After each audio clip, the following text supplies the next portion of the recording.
I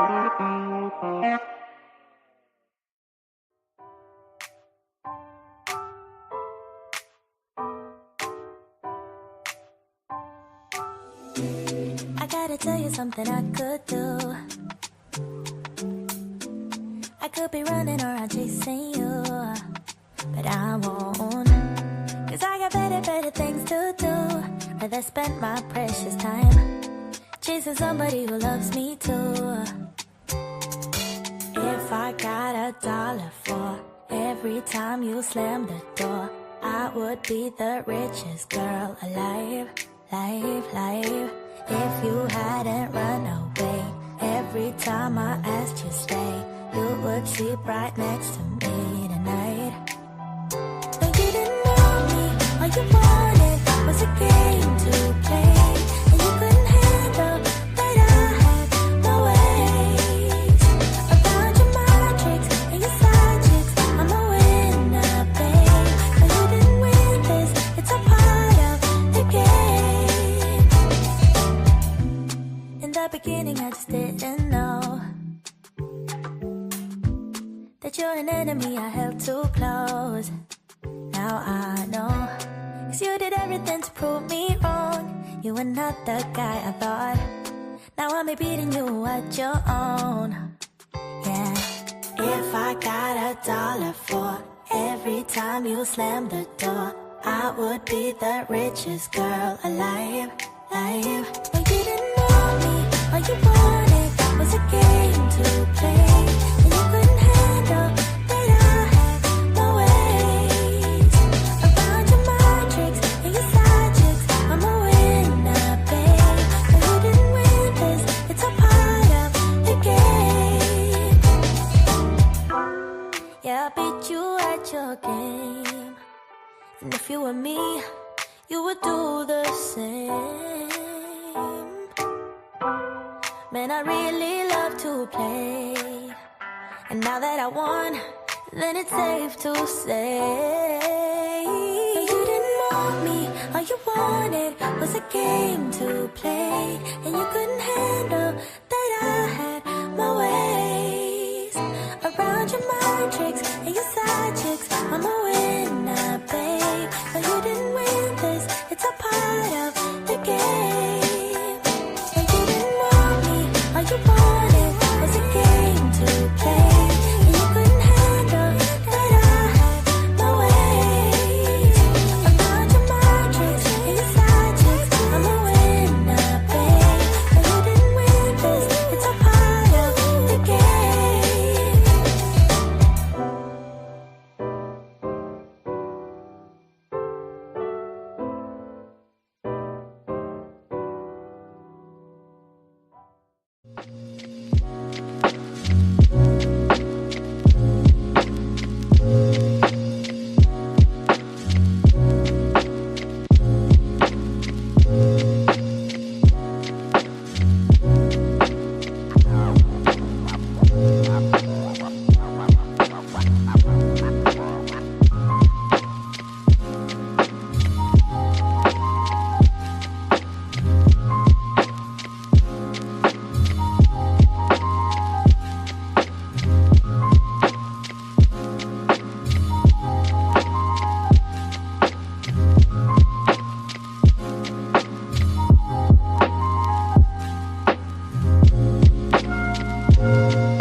Não te posso forçar a ser alguém que não é. Não me senti segura dependendo de você. I know it may be hard to hear, it was harder to say. Saí, procurei. I found myself, found myself, found. I found myself, found myself, found. I don't wanna need, if this is what it means. Never ask you to die for me, just wanted you to try for me. I could never rely on you like you relied on me, like you relied on me. They say precious meant for shoulders, not for hips. You believed every lie that left your lips. I'd rather know the truth than cling to fallacy, afraid that I will see it's right in front of me. I found myself, found myself, found. I found myself, found myself, found. I lose my life and I will find it. Sometimes I need to be reminded. Lose my life and I will find it. Sometimes I need to be reminded. Lose my life and I will find it. Find it, find it, find it, find it, find it, find it. Da da da da da. Da da da da da. Da da da da. Da da da da. No texting, no writing, nobody telling me what to say. This from the brain, from the heart, from the soul, from the streets. I'm a bitch from the streets. I get that money. I get that money. Bitch, give me what you got. I get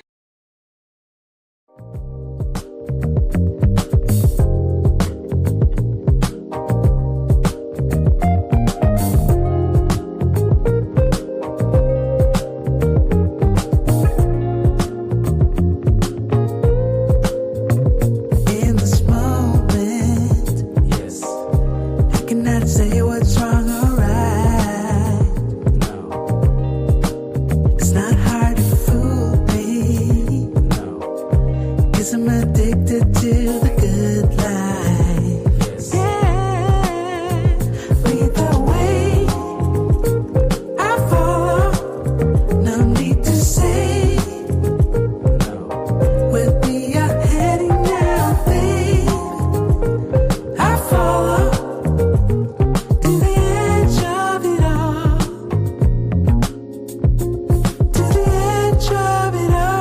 Check 1, 2. Let's go. So tell your good night, 'cause I'll find a better one. Yeah, susceptible now before the moment flies. Ooh, so tell your good night, 'cause I'll find a better one. Ooh, susceptible now before the moment flies. It's not a problem, No. 'cause I know what I'm getting into. Yes. Yeah, and nothing can stop me, No. 'cause I'm addicted to what you and I realize. Lead the way, I follow. No need to say where we are heading now, babe. I follow to the edge of it all. So tell your good night, 'cause I'll find a better one. Yeah, susceptible now before the moment flies. Before it flies. So tell your good night, 'cause I'll find a better one. Susceptible now before the moment flies. Yeah. Yo, what's good? What is good? We are back. We are back. We are back. You want to come home with me tonight?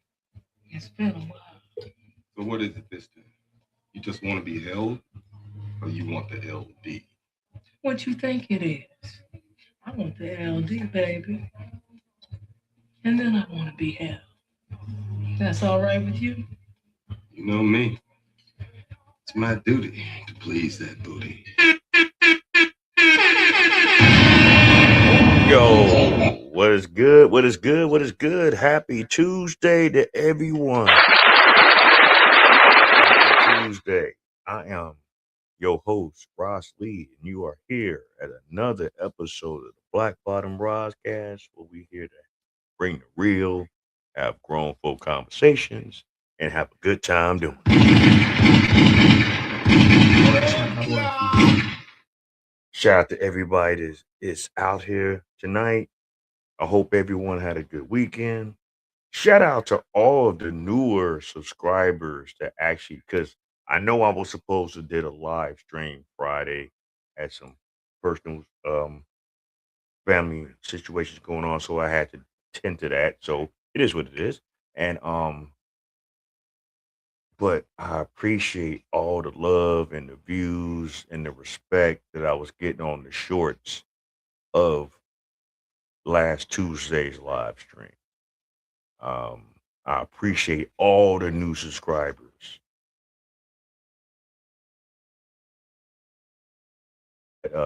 Is subscribed now. Hopefully, you guys are getting while we're here live, or you might want to check us out on the replay, gang.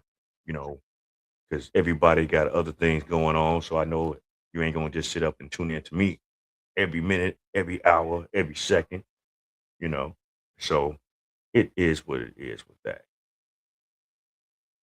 I hope everyone's having a good week so far. I hope everyone had a great weekend that just passed, and I hope everyone is striving to be the best version of yourself. Hold on. Wait a minute. No, okay. I had to make sure my buttons was right. Anyway, I've been seeing and hearing a lot of things. I've been seeing that since this whole Corey and Anton debacle didn't happen, that everybody is kind of like picking sides, and which is understandable because you know this is what we do as tribes. in our culture. We pick sides. We band up, one band, one sound with certain circles and certain people for whatever the benefits of that is. Hey, shout out to you, Sweetness. You're never late to the party. And like she say, like, share, and if you are new, please subscribe. Thank you for all the new subscribers. I had an abundance of them over this past week, from last week. So I really appreciate all that. But like I said, there are situations where you pick a side. You pick the people that you want to rock with, regardless regardless of what that reason is. It might be because they have something that you're wanting, like status or money or things like that. Or they might just want to, latch on to certain people because they're just good people, you know? Um, I'm seeing a lot of shit with this Corey and lead attorney and Anton Daniels and a few other content creators that have really, and even some comedians that have really tried to paint Corey Holcomb in a light that you know is not too favorable. And I got to say this: right is right, wrong is wrong. But what I'm not gonna do is fall for people just trying to assassinate this man's character because of who he is. He's never minced words as far as what he is, what he's dealt with, and how he thinks on things. I'm just not going to do that. He's 100 with whatever he said. If he said it, he meant it. If he and anybody from Chicago that know how the old school heads of old how we used to get down, especially when it came to roasting each other, especially when it came to telling things how it is. We have no chill. We really don't. Yeah, we got some that like to talk behind your back. Those the ones that you got to watch out for. Those are the snakes that'll do you greasy if it was to get them out of a jam. But the one thing I respect of some of the people that's from my region, they're gonna speak their mind, regardless of how you feel, regardless of what you think, and they're gonna stand on it. They're gonna stand on it. Cause I know I've stood on a lot of things as far as what I've said. I've stood on a lot of things about things of how I feel. Like my grandmama always used to say, God rest her soul, you can either lump it or dump it. You ain't gotta accept it. You just might be one less bitch I gotta worry about. Or you might be that motherfucker I need to worry about, so I gotta keep my head on a swivel. I heard some shit the other day about a buck tooth bastard that's out here, still had my name in his mouth and my old organization in his mouth, you know, call me a bitch. Call me a bee. You know what I'm saying? But he never said that to me in my face. Even though I'm catching his stuff now, there's some things that probably happened a little while ago, but yeah, that's why and that whole circle is all crumbling and falling apart. Because the worst thing you can do when you're trying to establish that in particular lifestyle is to have volatile minded people, people that don't know how to follow rules, people that don't know how to shut the fuck up, people that's always ready to pop off for the littlest minute things. And I'm not saying be a punk. I'm not saying, you know, not, take up for yourself, your family, whatever the case may be. I ain't saying that. But if you just gonna just do some shit just to be doing some shit and they go left, then you have to reap the consequences behind it. I just heard recently, this past week or whatever, there was oh yeah, you know the person I'm talking about. Hell, the motherfucker that was glad that I got up out of the club world. But I just heard recently that somebody else in that circle just lost their life. Some sister. Um, I can't think of her name right now. So if anybody is tuning in and know what I'm talking about, if you know it, put it in the chat. But condolences to her and her family. But see, this is what happens when you got a body of people that's trying to claim that they're about the people and about community and about networking, and they just bring any and anybody in. You know what I'm saying? Hey, shout out. Is that Joshua Anderson? Did I say that right? If I didn't, I do apologize. But shout out to you, you know, and hey, I hope everything is good. I hope you're having a great Tuesday. I say you say you know what I'm talking about. Okay. Yeah, she in the club. Yeah. Same bullshit. Same bullshit going on, you know. And that's just not just in that circle. That's just going on all across the country, you know. We have a serious problem with learning how to interact with each other um in a conducive manner. Is it Jessia Anderson? I'm not sure. Man, if I butchered your name, I apologize. You know what I'm saying? I don't want to try to butcher your name, but yeah, but we got to do. I keep saying we got to until we do better. This is what's always going to happen. You know, until we take it upon ourselves as individuals to do better, it's not going to happen. You know, um, we all got problems. We all got issues. We all got dilemmas. We all have a past, but that shouldn't define you.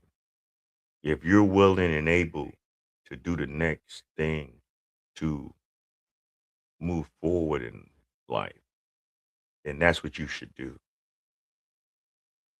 You know, and live your best life the best way you can. Don't worry about what other people think and say about you.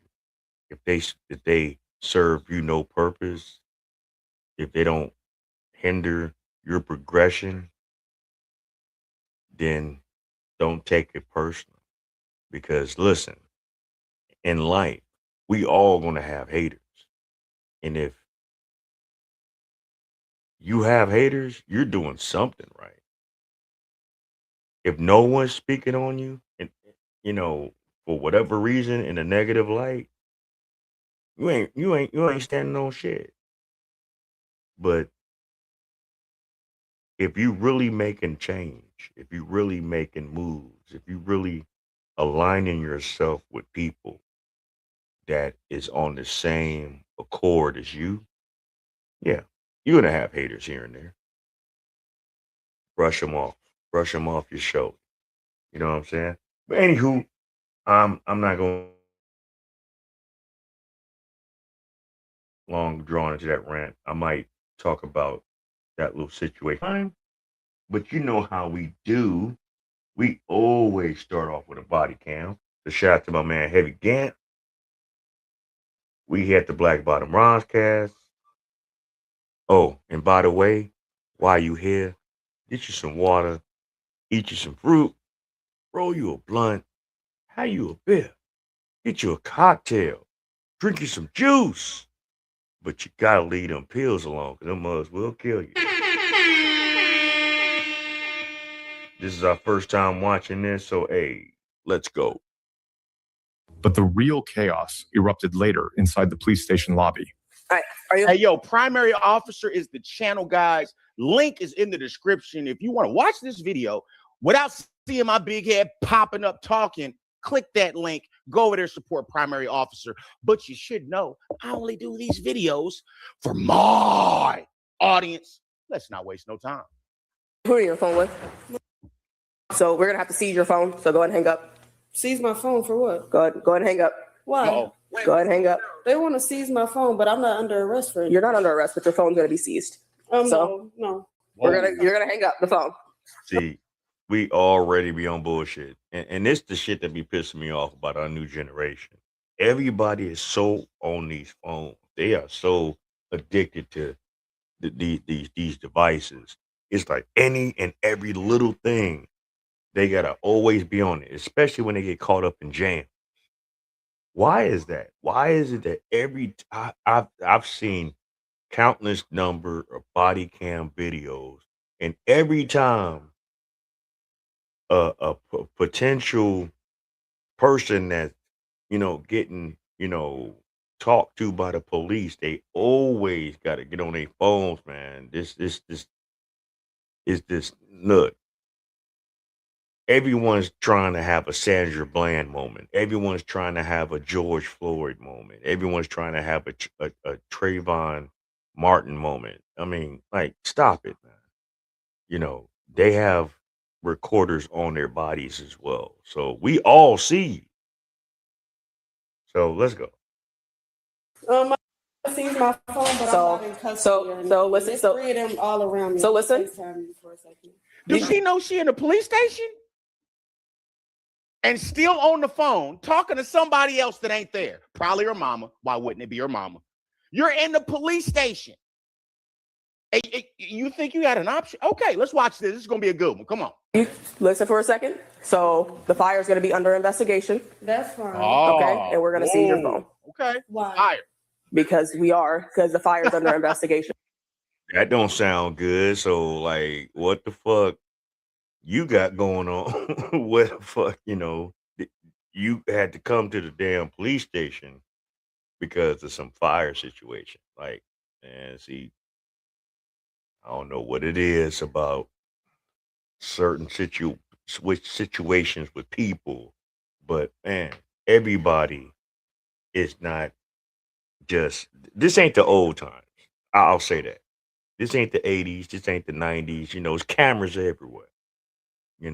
People talk on top of that. The last thing you want to do is to just still constantly stay reckless out here, man. And I know it sounds crazy and corny and shit like that, but there ain't nothing wrong with being the square. It ain't nothing wrong with being the lane. You know what that, entails? It entails you staying out of trouble. It helps you stay out of jail. And also helps you stay out of a premature deletion of life. You can breathe another day being a lame in the square. If you staying on task with your life and your family, these kind of situations just don't happen. But when you breed a generation of dysfunction and don't correct it, it's going to continue to happen.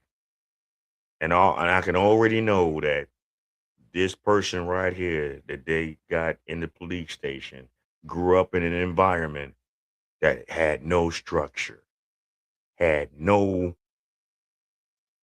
discipline, had no balance. 9 times out of 10, or 9.99 times out of 10, she was probably raised by a single woman. But all right, let's go. Let's see this. I need to know why my So you can hand me the phone, or I can take the phone. Oh shit, I'm rewinding this back. Hey, I kind of like the energy. Let's rewind this back. Right here. Let's go. Fire's going to be under investigation. That's fine. Okay, and we're going to seize your phone Why? because the fire's under investigation. I need to know why. So you can hand me the phone, or I can take the phone. But I need to know. I mean, why? Because they said so. MIC.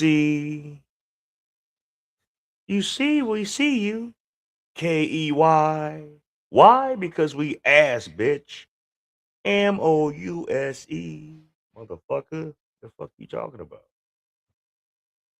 To know what my phone's being. They're not telling me a reason why my phone. I just did. But you said it's under investigation, which I. So listen to me. The But fire. That's her phone. So the fire is going to be under investigation, and your phone's going to be seized. Is she? Oh, Yes, everybody's phone's being seized. man. Are y'all looking at an arson charge? Oh my God, what did y'all do? Oh no, because you never told me that my phone would be seized when I got here. She didn't tell me that. Okay, and when I got here, the detective. I'm gonna stop it right there. I That's know the y'all whole probably like, fucking man, he stopped it again. Yes, man. Why would the police tell you that they're gonna seize your phone? Come on down to the police station. Hold up. And then we're gonna seize your phone. Why would they do that? So you can delete whatever's on your phone. On, man. Whatever, Damn, just so you guys know, man. Hold on. But one.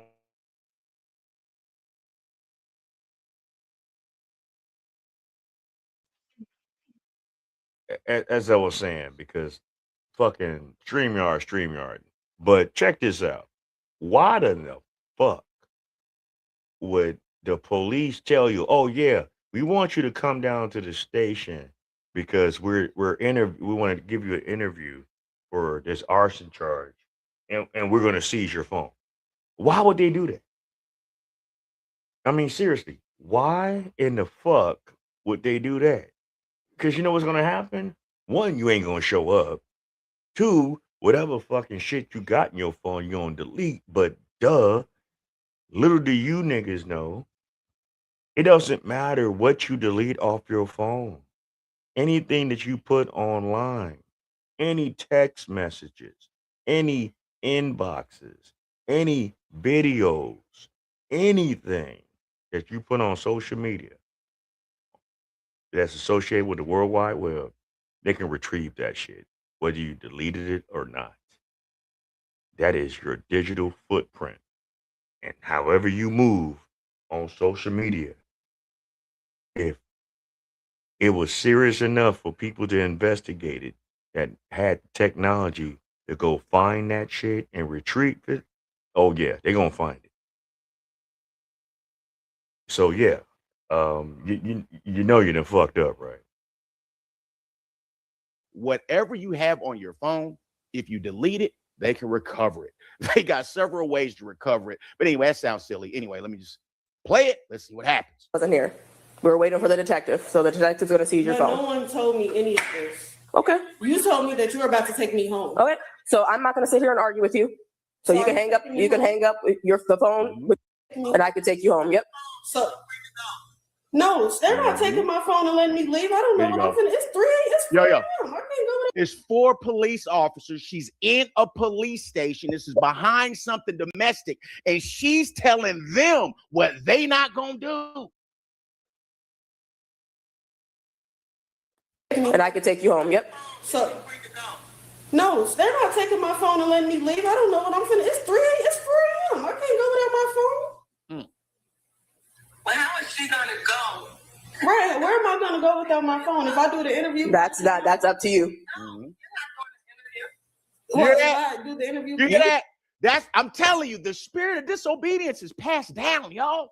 It ain't just like it just comes out of nowhere. It is passed down. It is indoctrinated. A lot of times they are born and bred and molded in the spirit of disobedience. If you will be in a police station with several cops around you, with guns, with pepper spray, with handcuffs, with the ability to take your life and take your freedom, and you're already under, you know what I mean, some suspicious activity. They're already looking at you, and you still ain't gonna listen?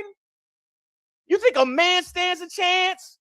Come on. You can go do the interview, but your phone's going to currently be seized. Can I talk to him first? Can he come down here? Because Nope, we're not going to do that. So you can hang up the phone or I'm going to take the phone. That's how this is going to work. oh, absolutely not. So She said hang up the phone and they're gonna take the phone because at this point I'm being threatened. it's not a threat. I've asked you several times and you're just going to go back and forth with me. The reason as to why Where was the threat at? They gave you an order. Like, no, bitch. We're about to investigate. Shit is under investigation, and we're gonna seize your phones. Regardless of what you got on it or what you don't have on it. Trust me, we're gonna seize your phone and further our investigation. For you doing this right now, you're showing your guilt. If you didn't do nothing, then there shouldn't be no problem. Actually, if you wasn't doing nothing, you wouldn't even be in the fucking police station right now. Let's just think about that. Ain't nobody the police ain't just picking up random motherfuckers just to call them and summons them to come to the goddamn police station for because they're investigating something. Let's just keep it 100. I mean, come knock that shit the fuck off. If you ain't doing shit, they not gonna look for you. If you are minding your own goddamn business and living your best life, what the fuck would the police want you coming to the goddamn jail for? Hello? Tell me I'm lying. why my phone So, is being taken. so the fire is going to be under investigation by the fire That's not department. a reason. So stop, don't What interrupt does that me. have to do with my device? So don't interrupt me. The fire is going to be under investigation. Don't ever tell me not to. Shit. Open this Here car. we go. So the phone's going to be seized. So in a second, I'm going to take That's it. what I'm asking you. I'm So if asking you- you a reason. so I'm if- not being rebuttal. I'm asking you a reason. So if you would like to talk to the detective, you can. Why is my phone being seized? And this is another thing that's wrong with our younger generation of people. These Gen Zers, these fucking, I don't know what to call them. They don't know how to shut the fuck up. They don't know how to listen. They don't know how to converse.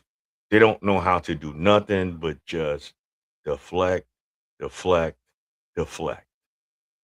Especially when they know they wrong. They want to try to overtalk you. They want to get out their body, get in their feelings, all this shit. Man, shout out to the ones that want to do law enforcement. I ain't got time for this bullshit right here. This little interaction right here, I'm not gonna keep playing with this bitch.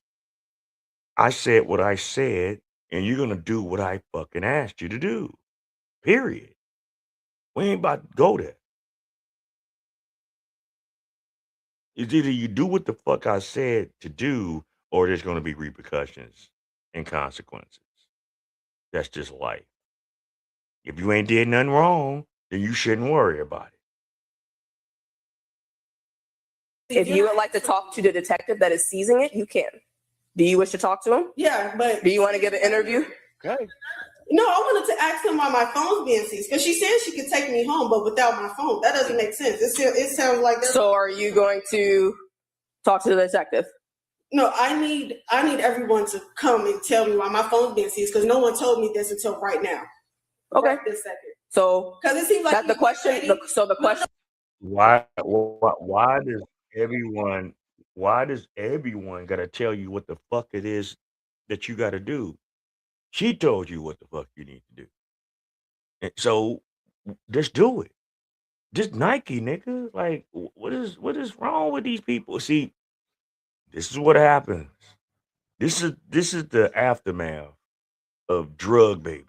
I swear to God, man. I keep saying that shit. I know it sounds harsh and shit like that, but man, it's too many of these overly emotional, overly volatile as people in this generation of the community that just don't know how to act right. They just overly emotional, just pop off, just gotta ask the same question 1,000 fucking times, thinking they gonna get a different answer. You're not. You know, my pastor said, because it's the old saying that goes, when you try to do the same thing over and over again, hoping for the same result, that's insanity. No, it's when you do the same thing over and over again, knowing that it ain't gonna work. It's insanity. That's crazy. All right, well, let's go. No, it seems like he's being petty because he woke up and I won't do the interview. So, This wasn't- so the question is, are you going to talk to the detective? As a matter of fact, are you recording this? Okay. Hey, also let your mama know you're on the Heavy Gant channel, man. Y'all both look crazy. Come on, y'all looking crazy as a family right now. Come on. Are you going to talk to the detective and provide an interview? Yes or no? Is that with or without the phone? Without the phone. The phone's being seized. Are you talking to the detective or no? Is the phone being- I don't know. That's not my question. I need an answer to that part. So the question is, are you going to provide an interview? No. No? Okay. Unless Go ahead and hand me the phone. I have to know if my phone is Nope. being Go ahead and hand me the phone. There we go. Do not kick. Okay, push your legs out. Stop. Relax. Relax. Mom, I'm not letting go. I promise. Relax. Mom, I'm not letting Relax. go. We just want your phone. That's We just want your phone. They're trying to give me no protection. Huh? No. Whoa. No. Stop it.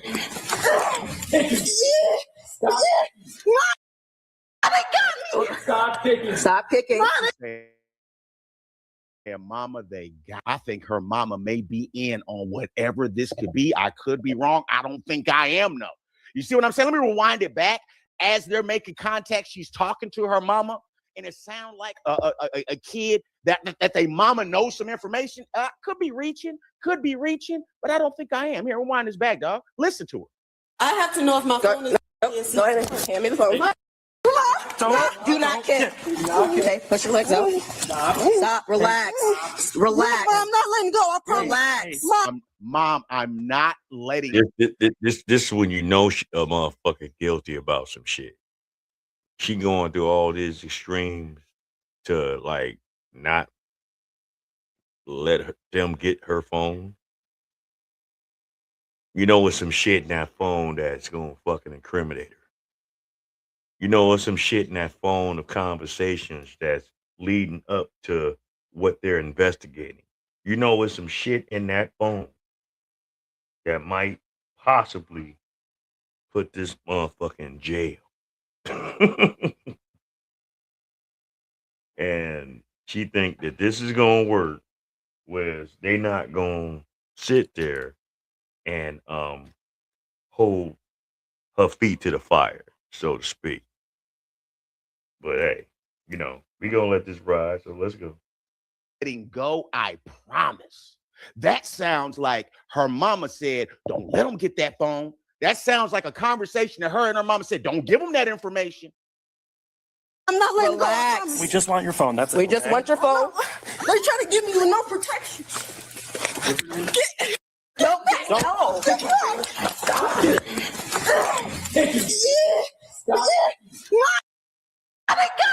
Stop kicking. Stop kicking. Mom, they're trying to give me. Hey, give me your hand. Give me your hand. Give me your hand. Give me your hand. Whatever's going on, and we just new to the party with this, and you know, we ain't got too many details, but obviously it's an arson. But whatever's going on, she know about it, the mama know about it, and I'm quite sure a few other people know what the fuck they talking about. Why she want to get on the phone and talk to her fucking mama, knowing that she know what they know is crazy work.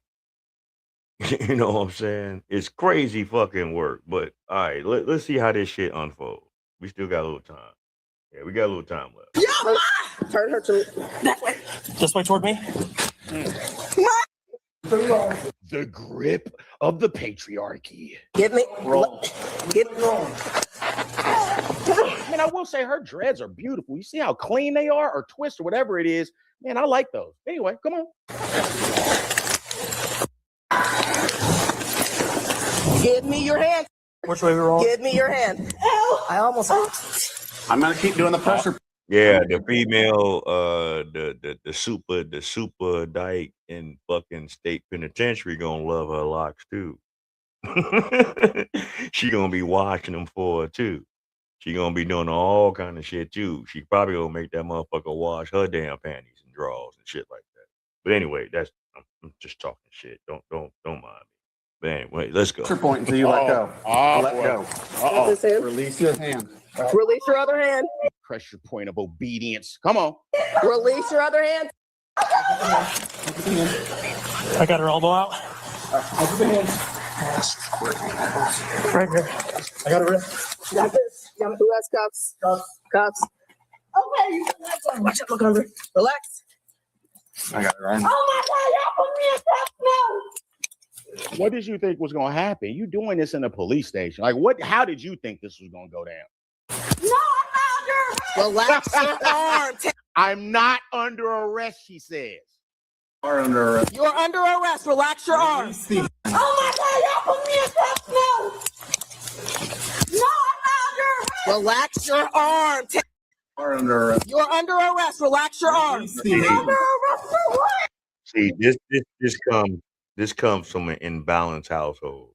This kind of reaction, this kind of talk I'm seeing, this comes from an imbalanced household. This comes from a household that has no discipline, no structure, and no knowing accountability, learning accountability, understanding that there are causes and effects of life. You know, every action there's a reaction. You know, the guilt is right here. It's not even remotely hidden. You're doing all this extra bullshit for what? You already caught. Now it's all about how many charges you done racked up in this little exchange right here. Because you definitely resisting arrest. I'm sure with all this kicking and fighting and tussling and fussing, you probably done got an assault charge on a law enforcement officer. You know, all kind of shit. You know, which they call LEO, L-E-O, you know, law enforcement officer. So whenever you hear a body cam and they say assault on an LEO, yeah, that's assault on a law enforcement officer. But anyway, let's go. You know in a second, sir? No. Oh my God! I'm filing the case as soon as I get off this floor. You all have no right. I came down here willingly because you're a black All right, woman. get up. Oh, okay. I want you Here we go. Here we go. to think about how you're doing another black woman. Okay. Were you Here we go with the bullshit, the niggerdom on Black History Month. Here we go with the bullshit of the lack of accountability because it's a black officer hemming your ass up and arresting you. That's the same gender, and now you want to play the race card. You know, these tactics are old. You know, Black Lives Matter fucked that up for y'all. You know, it fucked it up for us as a collective. You know, that shit don't fly no more. You know, everybody ain't trying to hit a scheme no more. You know, the Victim Police Award, you know, she is one of the strong nominations of the Policeman's Victim Award of the year. And fuck, we in February. The year ain't even fucking really got full swing yet. We in the second month. We got 10 more months left. Whew, it's gonna be an interesting year in 2026. Can I say? But anyway, let's go. You go to Relax. Relax. Don't say nobody has more fatigue than customer-facing black employees. God bless you. You just put me in handcuffs and I came down here willingly. Can you look here? Double lock. Hold on, let me I tighten them up. came down here willingly. Hey, yo, where is this at? Illinois. What does it say? Get off of me. Say it down. Nope. Somewhere in Illinois. Of course, it's somewhere in fucking Illinois. But anyway, I'm not surprised. But anyway, let's go. Relax. Stay down. Get me off the fucking floor. Relax. Stay down. Okay, so those aren't dreads. Those are like twists, huh? Okay. Am I on the floor? All right. I don't know. Okay, we're How do gonna you roll this think? way. Why are Ready? you pinning Nope. me on the floor? We're gonna get you up. Relax. Relax. Relax. Pin me up like I'm a human. We're going left. We're going my way. Roll my way. We're going Roll my way. All right, stand up. Go to your knees, Taylor. Yo, peace, Big Mike. Peace, Big Mike. I see you in the house. Shout out to you for tuning in. She doing it to herself, man. This broad. See, like I said, this the lack of balance of parenting. No emotional control, no conflict resolution skills. You know, this bogus. I mean, a perfect example of what a lot of these Gen Zers are moving in our community. I mean, there are a lot of them in other communities that's kind of, you know, off the cup, you know, kind of tilted to a certain side as well. But in our community, in the Black community, in the FBA community, you know, it's sad. It's sad of the lack of knowledge. It's sad of the lack of temperaments. It's sad of the lack of self-control. It's sad of the lack of accountability in our community. Not only even just in that generation, just as a collective. You know, we got a lot of work to do. And I don't see it changing no time soon. It's going to get way worse before it gets better. I just want y'all to know that. And it's sad that I'm saying that because I thought we had a chance. But we've digressed tremendously in how we live in our lives out here. You know? All right, let's go. I'm just okay with this. All of y'all. Yeah. And you a black woman. You are a black African American woman. And you got very politically correct with it. Where's the phone at? You're black. All right, we're going this way. They're white. I expect it from them. All right. You're black, dude. Okay, you also kicked me in the head. So There you go. You There also, you go. I came down here willingly because I trusted you. Oh, okay. And look at what you're doing. You should have known better. Are you should have willing known. to provide a statement or no? Listen here. What does that mean? You should have known better because you knew you were in the wrong. So what's that? I trusted you. You're a black woman. I should have known better. You should have known better. I should have. Oh my God! Blah blah. Shut the fuck up. Call. Cry. There's no crying in arrest. There's no crying.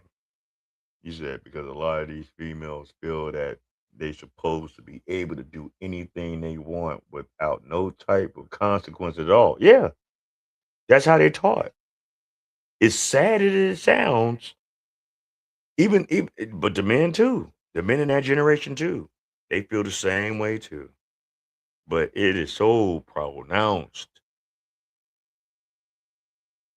on both ends, really.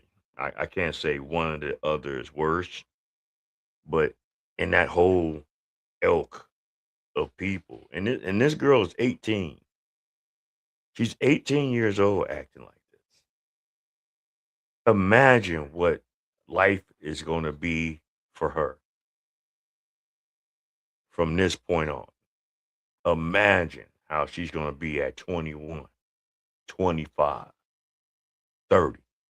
If she don't get her shit together now, she ain't gonna ever get her shit together at all. It's gonna be real hard for her. Well, what is this officer supposed to do? Not enforce the law, not do their job because y'all share the same skin tone? Stop it. This is why I'm always very, very suspicious. And you should always be very, very suspicious when people lead with this type of talk. Because typically what they want you to do, all right, is let some shit slide. What they want to do is get away with something. What they want to do is get over. What they want to do is take advantage. So they lead with that. If you lead with that, I'm suspicious, Jack. Come on. Oh shit, that rhymes. I'm a poet. I didn't even know it. Come on. Are you going to talk to me if we go back there or not? You are forcing me to. I'm asking you if you're All going to. But you're forcing me to. I can't force you to talk. You're taking my items. I'm seizing this for now. Yes. What does that mean? Do you want to provide a statement? My detective, I need to talk to her. I need an attorney present. All right. Okay. I need a lawyer. You can take her to jail. All right. Hold on. You don't know what seize mean? It means I'm taken. See what I'm saying? And you wonder why the school system and our black people in public schools have some of the lowest test scores across the board, across the country. Because they ain't trying to learn shit. They ain't trying to do simple understanding of life. See, it's going to be real hard for people like them. See, this is what kills me. See, they expect, generation, like them, they expect for others to look out for them when they lacking, or when they just want to just do for them. You know what I'm saying? They just want to just have carte blanche for any and anything that they do, and don't hold themselves no accountability. Yeah, no home training, no nothing. See, we didn't grow up in that generation. Our elders didn't play. You're gonna learn how to fuck clean up. You're gonna learn how to respect your elders. You're gonna learn how to be self-sufficient. This motherfucker, I ain't gonna be here forever. And when I'm dead and gone, and depending on how you moving, you probably ain't gonna have shit. I'ma leave when I leave. You know what I'm saying? Man, Gen X. People can say what they want about us 70s babies, but we some of the best out here. We don't depend on motherfuckers to do shit for us. We don't ask for not all, but majority of us. Because we got some fucking shitheads in our fucking generation too. So it goes across the board, but this shit, what these new generation motherfuckers doing is over the top. They just totally disrespectful. And they don't think that fat meat greasy. Until it smacks them on the ass. Then they're gonna realize it. But shout out to everybody that's out here tonight that's tuning in. Hit the like, hit the share button. And if you are new, please subscribe and hit the notification bell so you can get all future live streams of the Black Bottom Risecast. Let's go. Take me. Where's her property? Whatever charges you guys have. You have resisting and aggravated battery of a police officer. Oh my God. Okay, I'll do the interview. You still have the charges. No. I did not aggravate you. You assaulted me. Okay, so relax. You assaulted me. I'm 18 years old and you assaulted me. You're a grown woman. That's what that means. You're a grown woman. Okay? So you get a grown woman's consequences. Of course I'm aggravated. I wasn't resisting arrest. You didn't say that I was under arrest. Is this the back to your earring? Are you arrested? Are you putting something on my record? You're being arrested. I asked you. So listen, I asked you to provide your phone and you refused, okay? When you you didn't give me a reason. So, no. I said your phone was being seized. You said, never gave me the reason. Don't interrupt me. I said your phone was being seized. I asked you the reason. Several times I trusted you. That's why I came. You did not hand me your phone. Okay. Then we took your phone. I came here willingly. You're going to jail. I kicked you out because you all were manhandling me. I couldn't move. We don't really kick police officers, but I was scared. Hello, you would do the same thing. Cuffs still be double locked if they weren't double locked back. They weren't. Go ahead and double lock them. Double lock them. I can't move. That's the point. Are you guys serious right now? Damn, you was just kung fu fighting. Yes, they gonna double lock them. Why wouldn't they? How are you gonna do this to me? I'm like, bro, I just got out of high school and you are scaring me. Need to transport her. Do you mind? There's someone can. Or Kazi, Who am I talking to? I'm just doing paper, but I'm not busy. I'm Yes. You do. Yes. Okay, it's not gonna affect any charges they have on you. Okay, then just what is happening right now? I came down here because I thought I was doing an interview. Why am I in cuffs? I'd like to still interview you. That's not. But why am I in cuffs? I'm scared. Why are you all touching me? Why is my stuff being seized? You told me I was coming here for an interview. I came here under false pretenses. That is the case. Why the fuck are you yelling? That's not gonna help your case right now. You know what I'm saying? Like, calm down. Take a breath. Shut the fuck up. There's no way around what you got going on. You're fucked up. They said they were going to interview you and you was able to leave. But because they said that they were going to seize your phone, that's when you got all out your body. So why would you get all out your body? Because see, and that's another thing that's fucked up about this new generation of people. Y'all just can't do without these goddamn cell phones. And y'all just don't realize how much damaging shit that y'all put on y'all cell phones that could come back on you. You need to be a little bit smarter. All these wannabe gangsters, all these wannabe bosses, all these wannabe players, all this shit. You got to understand, your digital footprint goes nowhere. You know how much money you got to spend to get your digital footprint erased completely, where can't no one find it, even the federal government? It's going to be a lot. You can't afford it. The average person can't afford it. Even hell, the average middle class can't afford it. It's a lot. You got to spend a lot. So instead of jamming yourself up, people got to understand, we're in a time right now where there's cameras everywhere. That's way better than what it was 30 years ago. You got to understand that these phones are tracking devices that can track your every move, whether you want them to or not. You taking your location off of your phone does not stop them knowing where you're moving to. Okay? The access of that kind of capability is not for the average person. But they can access all that, especially if they need to find out certain shit. So keep on with the keep on. Itself. Do you want to go back and talk or not? There will be 3 cases filed in the morning, I promise you. Yes or no? You want to go? Let's go. Let's go to the cage jail, wherever we're going. I need to make a call. I get 1 call, I know that much. Hey, I'm parking this way. Okay. Hey, yo, like that right there is okay with me. That right there is that shit she did in the lobby. Nah, man. Like if you got this far, you fucked up, you got jammed up. Okay, I get it.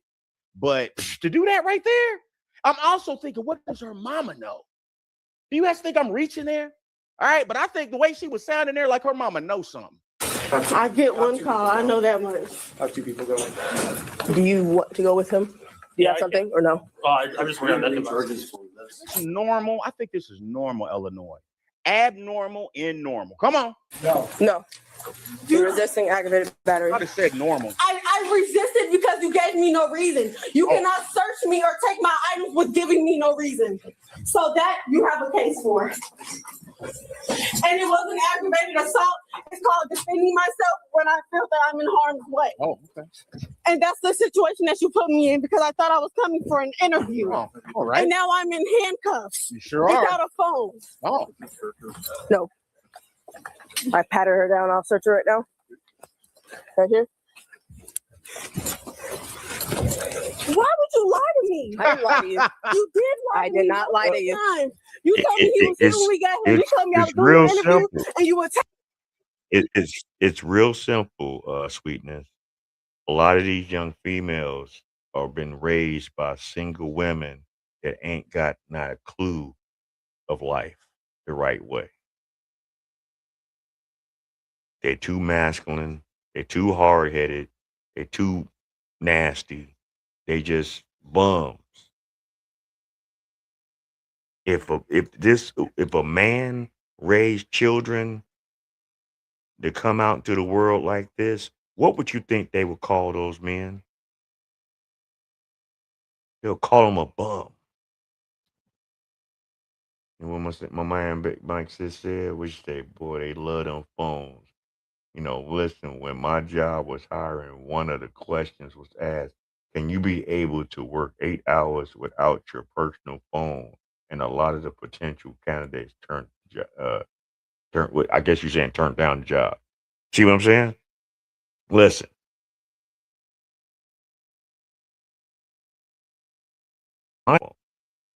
So it is what it is with that. A lot of jobs do that shit.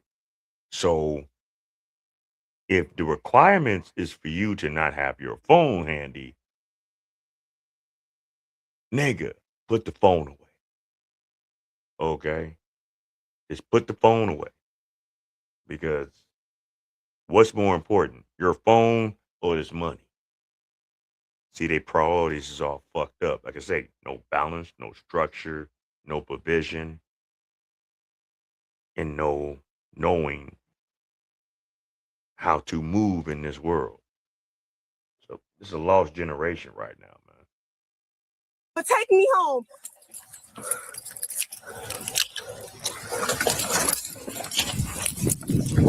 Why are you treating me like I'm a criminal? There was a fire at my house. Correct, and that's what you were here for the interview. You yes. So stop yelling, okay? I'm gonna talk to you. You said you were here for an interview, right?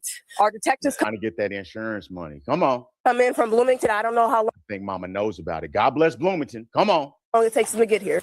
I wasn't mad at you. I told you that. I know that. You said you did no longer want to do that interview, right? No, because I'm tired. I said I won't be of much help right now. Correct. So that's why you went to the lobby. I was gonna take you home. Right. At that point, the officer wanted your phone seized. You didn't say that. You said he wanted my phone confiscated. You didn't give me that specific reason, ma'am. Because you were yelling at me for about 5 minutes. So I wasn't understanding, and I'm asking you the same question. I asked you the same question multiple times. You did not answer me. Put your knees in. You didn't answer me one time. That doesn't matter to you when I'm sitting here talking to you. I tried to talk to you and reason with you. You weren't reasoning with me. And you were just yelling. You were just telling me, and I'm asking you questions like a human being. And you're smiling. This is funny to you? Probably. How do you do this and I'm you're sure. okay with it? And you're a black woman. How could you do this? I'm racing to this, ma'am. When do I get my call? Because it's funny and sad. That's why. You know, older heads, you know, millennials on up, you know, yeah, we laugh at y'all kind of motherfuckers. We laugh at you Gen Zers. Because y'all are just over the top, disrespectful, wild, deranged, entitled. It's crazy, man. It is utterly insane how they move. And they think they're going to be successful in the world. I got a prediction. Because a lot of us probably won't see it when they finally hit a moment of clarity. A lot of the Gen Zers is not going to really realize how much they fucked up in their life until like my age in the 50s. And by that time, it might be too late. I ain't saying all of them. Some of them got some sense. That's because they was, you know, raised in a different structure and environment and communities. But majority of these motherfuckers, good luck to them. It's going to be hard knocks. They're going to be singing that Annie song. It's a hard knock life for us. Face ass. The fuck? Call. We're going straight to the police department, or straight to the jail right now. And that's when I get my call? Sure. Why do I have on cuffs? Because you're under arrest. What am I under arrest for? I told you, remember? Jesus, man. Aggravated assault? Aggravated battery. It wasn't aggravated battery. Yes. It was Damn, you dumb. This bitch is slow, man. I mean, goddamn. See, this is why I can't be the police, because my mouth is reckless. I'm not about to sit here and have her keep asking me the same slow ass, redundant ass questions over. Bitch, shut the fuck up. You're going to jail. You assaulted officers. You didn't want to fucking follow instructions. So shut the fuck up. Like, please. Because you talking retarded right now. I will throw jabs, insults, man. Yeah, I'm that kind of person. That's probably why I was never a policeman. I'm too disrespectful, man. This is ridiculous. What are we talking about? They're doing an arson investigation. That's serious business. And you, your mama, whoever else is somewhat involved. This is why you acting like that. This ain't gonna be a good thing for you. You know, you better hope and pray that you're not implicated in whatever this arson case is in Normal, Illinois. What? Donkey kicked several times on body cam. That's what you did. We seen it. We had several cops to detain you. Because it wasn't explained. Okay. Those charges get dropped. You know that, right? I mean, how many times we got to explain to you? Bad heads in the way here. What is wrong with you? I do appreciate this cop's calm demeanor. And you actually now in better light can clearly see that those aren't dreads, but it's all good. See here. Okay. Battery. It wasn't aggravated battery. It was resisted because it wasn't explained. Oh. Okay. You hear that? Okay. I mean, that's a horrible explanation for why you donkey kicked while they were arresting you, man. Those charges get dropped. You know that, right? I mean, the multiple donkey kick is insane work. I don't make that determination. Why do y'all talk to people like they're not humans when they're in cuffs? Hey, stop. Can you put that on my lips? They're dry. No, not right now. No, bitch, what? Ain't nobody putting shit on your lips, motherfucker. I say if you keep talking, I'll put my foot in your lip. But anyway, this is shit I'm talking about. Why did you treat it like you sat there and resisted and argued down because the weak demeanor people in your circles move like that? A lot of people, especially the men in this generation, power down to women like this, that overtalk, that holler, that scream, that will bitch and bitch and bitch and bitch and bitch. And those men have no backbone.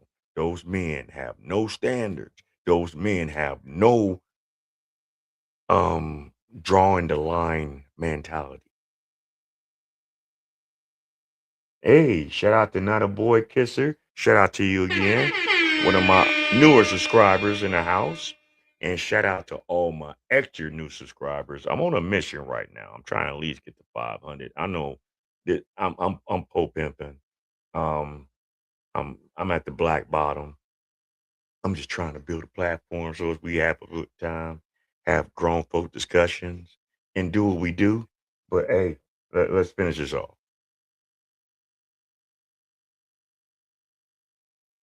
Hill. Do you like lift it up thing? It's a 5-minute ride. We'll be down to the jail, okay? I'm still gonna be handcuffed though. Yeah. Okay. Yeah, so your mouth can froth, man. Your lips can be a little ashy and chapped, or whatever the case is. That's the least of your worries right now. You got your plate's full right now. What? You gotta be on the other side. You said I'm still gonna be handcuffed. Right? Until we get down to the jail. Yes, you are. Is that when I get unhandcuffed? Yep. The woman was arrested and charged with aggravated battery of a peace officer. Yo, I wonder though what happened with the arson play, right? Like that is very interesting to me. I wonder what happened because it sounds like there's an arson investigation. What does mom know? Yeah. Well, we won't figure that out no time soon. You know. But it is what it is. Hold on for a second, Joe. What the fuck? All right. Anyway, like I said, my StreamYard. How's everybody out here doing? I hope everybody's doing blessed.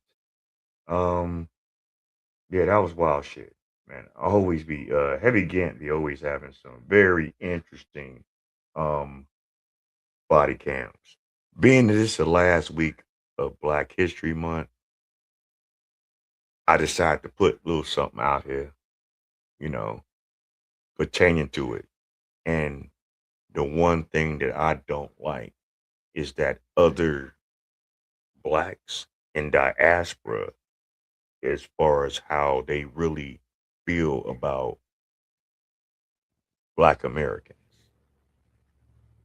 you know, FBAs, you know, foundational Black Americans, and their views.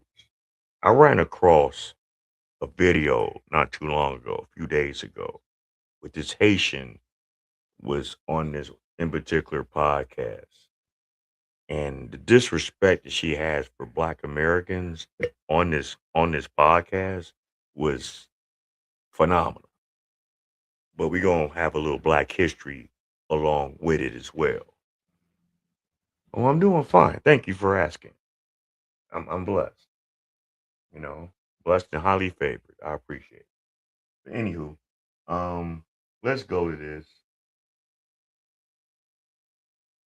And you're gonna see what I'm talking about with this one.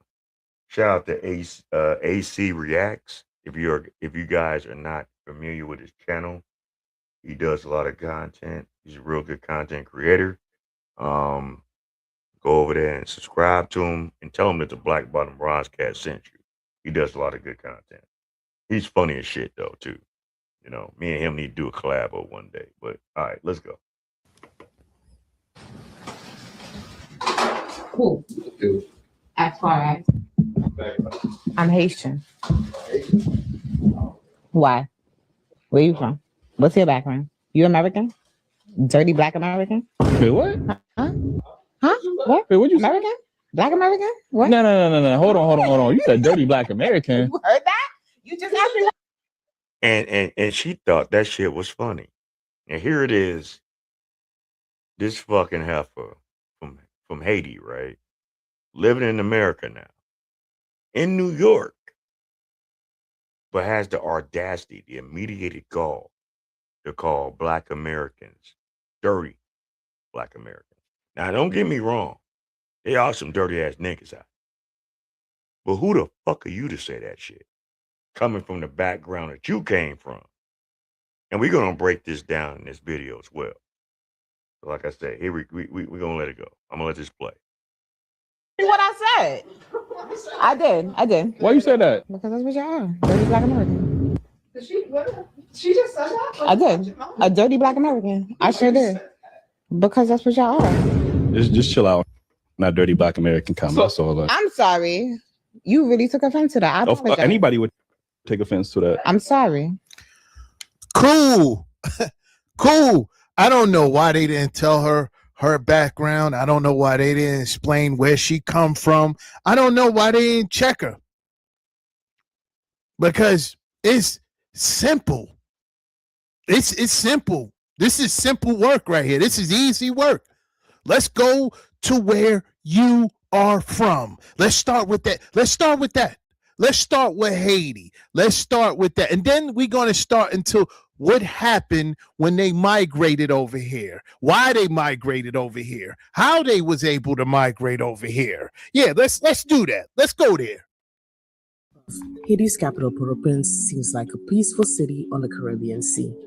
But on the ground, most of the metropolitan area is controlled by around 150 criminal groups, which the government has failed to stop.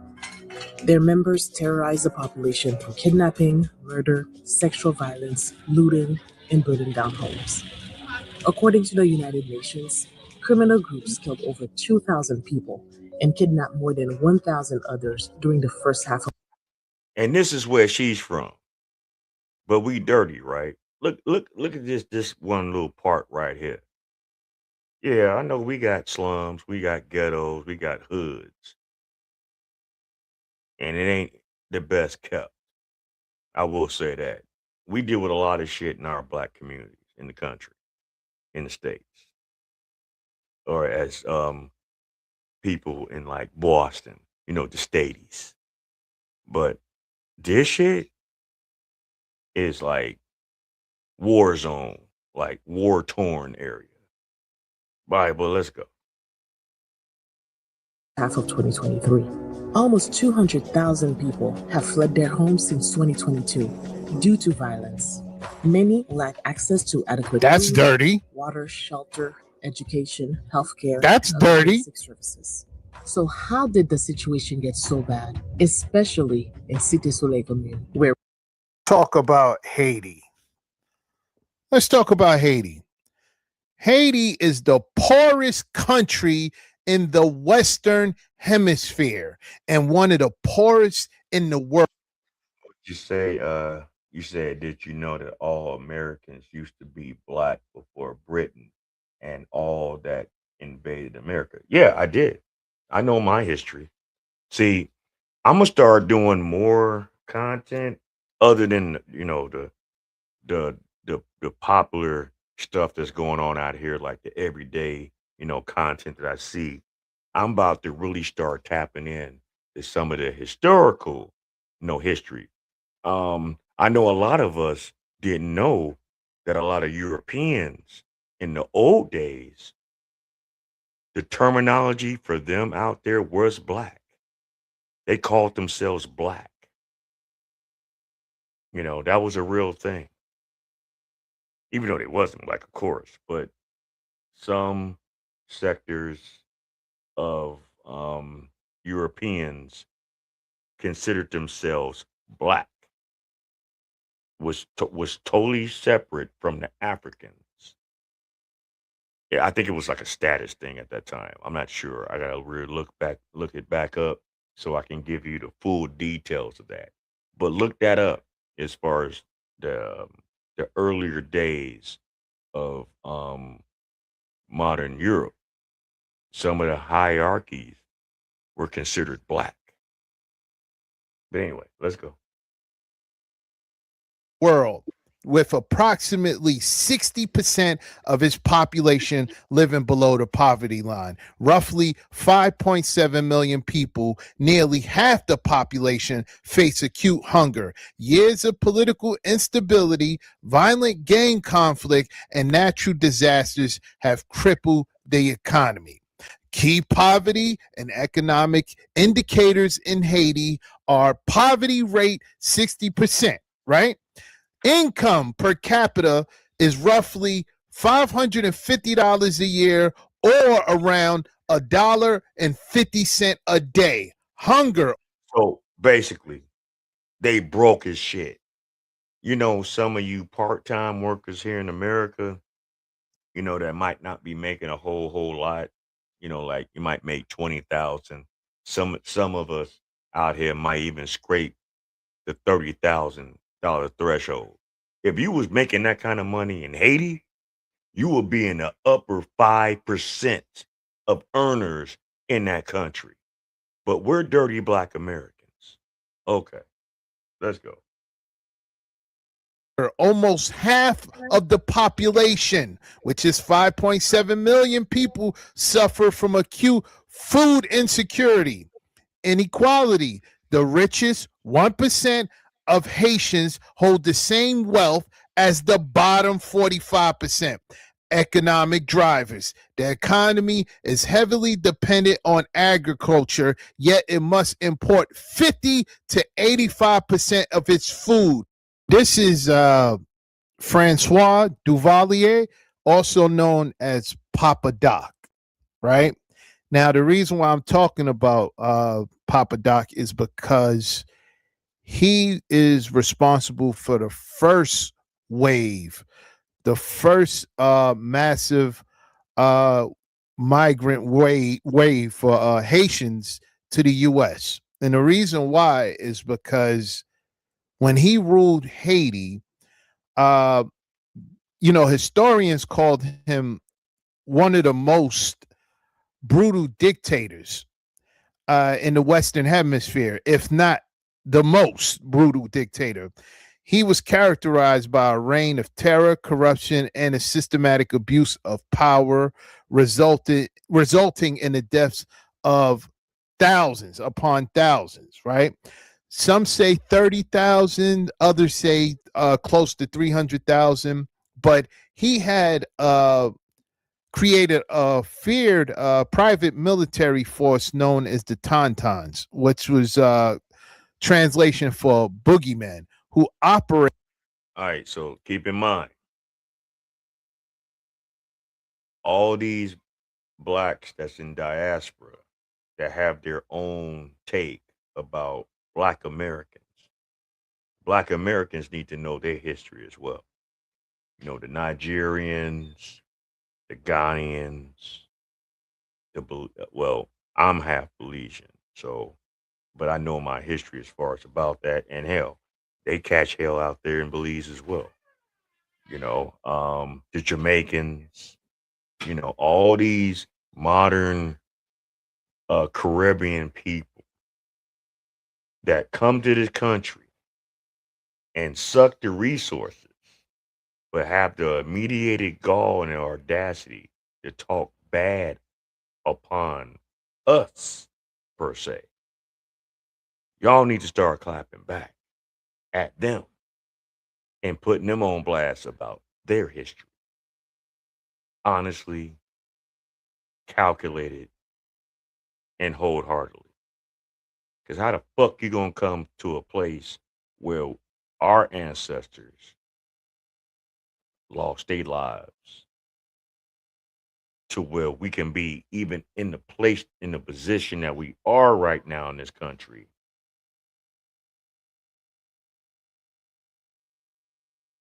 That's what that was another part. Yeah, it was with voodoo and this political power that he had because he had money.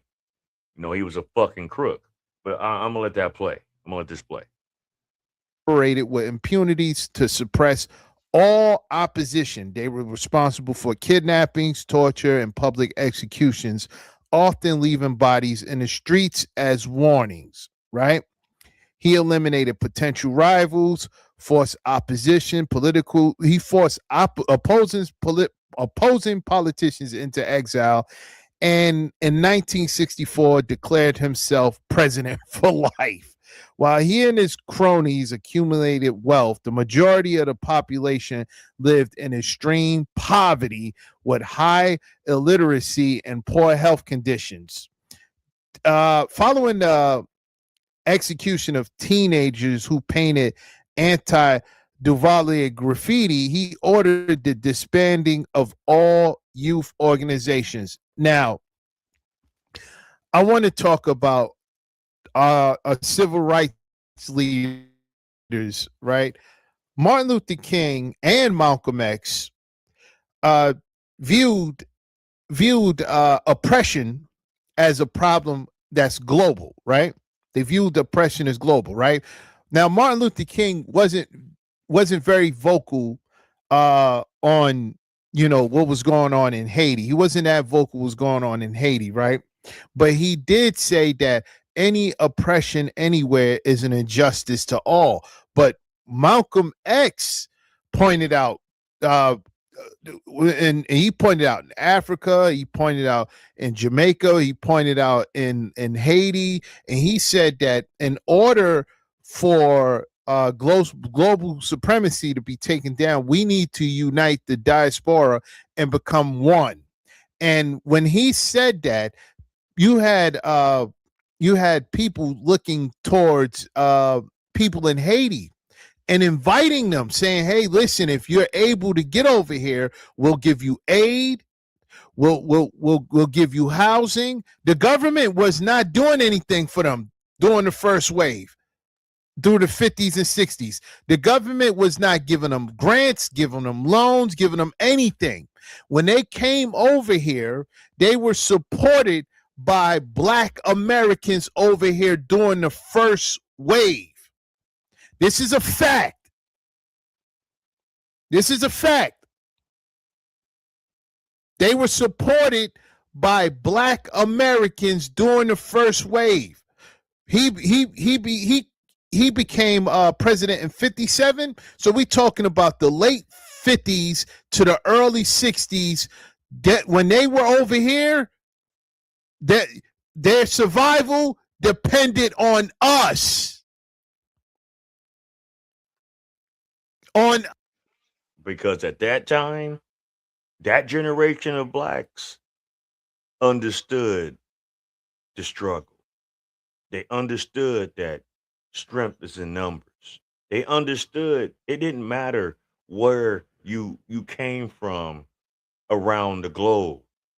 If you look like us, you dealt with what we dealt with. So we're going to deal with it together and get better. But you motherfuckers in diaspora, you foreign blacks, you tethers, as we call you, that came to this country, got comfortable, got certain breaks and certain benefits because you wasn't originally from this country, and certain politicians cater to you motherfuckers. Y'all got a big head, and then you look down on us like how the Nigerians do in this country. Okay? How the Haitians treat us in this country. And them motherfuckers is buck wild out here. They buck fucking wild. And they get away with a lot of bullshit. I done seen countless accounts of them wilding the fuck out, especially out there in Florida. They very prominent in Florida, New York. Yeah, they're in Illinois as well. You know, they all over. But definitely in Florida, the Floridian Haitians, oh, y'all on a whole nother level. Y'all fucking psychotic. Yeah, especially the Arabs, them sand niggers. Try to be cool with us, but all they do is exploit our women here. Because they know our women here are po broke and gangbanging, and they got a little money, so they fucking trick off with them. And them black women trick off with them. With Hapu and fucking Ahmed and all them motherfuckers. The DJ Khaled looking ass niggas. You know, they got money, so they can do they feel they can do whatever the fuck they want to exploit our people, and our people fall for it, hook, line, and sinker. But anyway, let's go. And us. And when that happened, right? When that happened, you started seeing them, form their own communities. They were going to New Orleans. They were branching out to not just New Orleans. A lot of them went to New Orleans, but they were branching out to Florida, and you started seeing them build their own communities. And when they started to build their own communities, one thing Black Americans should have paid attention to was their attitudes once they started getting around Becky's and Brad. They should have paid attention when they started getting around Becky's and Brad. Because when they came over here, they were working in their buildings, working in their homes, right, as maids, butlers, janitors, right. They started coming over here, and the difference between Black Americans that was that may have had these jobs, right, may have these ways of earning, right. They didn't look at Becky or Brad as, and I'm talking about black men. I'm talking about black men. So if you are paying attention, understand that I'm talking about black men. They didn't look at Brad, or they didn't side with Brad in anything. They didn't look at anything that he had going on and looked at what Brad had going on or what Becky had going on, and they didn't look up to them. They didn't idolize them. They knew that this was just a job. When these Haitians became employees, they started siding with Becky's and Brad. They started siding with them, right? They started believing that they was a part of Becky's and Brad communities, even though they lived in the slums. They started identifying with them, right?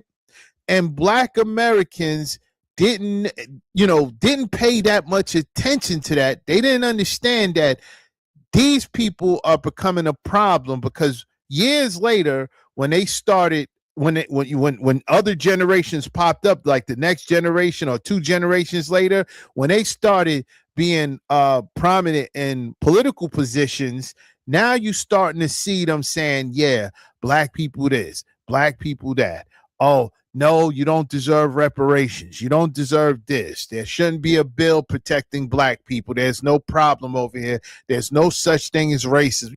Hell, I say that us blacks don't deserve reparations because the state of the mindset and the existence of our culture here. Look what we're doing. We killing each other left and right. Our literacy rate is through the roof. We at the top of the list of things we shouldn't be at the top of. We're at the bottom of the list of things that we shouldn't be at the bottom of. And no, and just how our communities spend their money. They don't believe in buying property. They don't believe in supporting businesses. They don't believe in pouring in to the community. They don't believe in none of that shit. I guess we're all expecting others to help our communities in our plight, but all they're gonna do is exploit it. As much as I don't like how my community is, I'd rather give you something to go for and to go on, to learn from, to build from, to be better.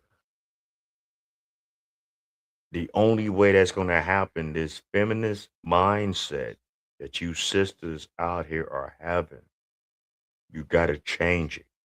You got to understand the only way this shit is going to change, you have to be under the leadership and the provision of a black man, not your black dyke boyfriend. There are so many women that had kids, that had bad relationships with the wrong men, that had babies with the wrong men because you didn't vet them right, because you didn't know how to vet them. Now all of a sudden, all y'all want to start dating the fucking the dykes, the stud men, the stud women men. They definitely believe in buying Jordan gym shoes and expensive jewelry. Yeah, exactly. That ain't worth shit. Jordan's a billionaire. The jewelry industry is a multi-trillion-dollar industry. They not hurting for shit. If every black person didn't buy Jordans or jewelry for a whole year, they wouldn't go out of business. They'll be asking questions like, where the fuck y'all at? They'll be trying to send y'all emails and promotions and all this other shit like, hey, we got this deal for this. Because just like in our community about the drug culture of our addictive behavior, we also have another addictive behavior in our community, and that's spending money on unnecessary things. Instead of spending money and investing money on tangible things. Who gives a fuck how many Jordans you got in your fucking closet, on your wall, however you want to place them around your house? Who gives a fuck about how much jewelry you have? Because you might go across the wrong area and then someone might want to take that from you. You know how many people lost their lives wearing Jordans and certain kinds of jewelry by the hands of your own people? We out here bad, man. And you don't see the global discrimination that our people have, because you want to get in where you fit in. You've gotten accustomed to this media storm of propaganda about how you should want to live your life out here, and thinking you can keep up with the Joneses, but you can't. You don't have the wherewithal, you don't have the capital, you don't have the common sense. And why would you even want to do that anyway? In history, our community stayed strong. Remember Rosewood? Remember Black Wall Street? You know, they kept the tight community amongst themselves. They spent money amongst themselves 7, 10 times before we even left the community. As soon as we get money, as soon as them taxes is hitting, you putting it right back in these motherfuckers' pockets. Y'all gonna get y'all taxes this month in March, and by April,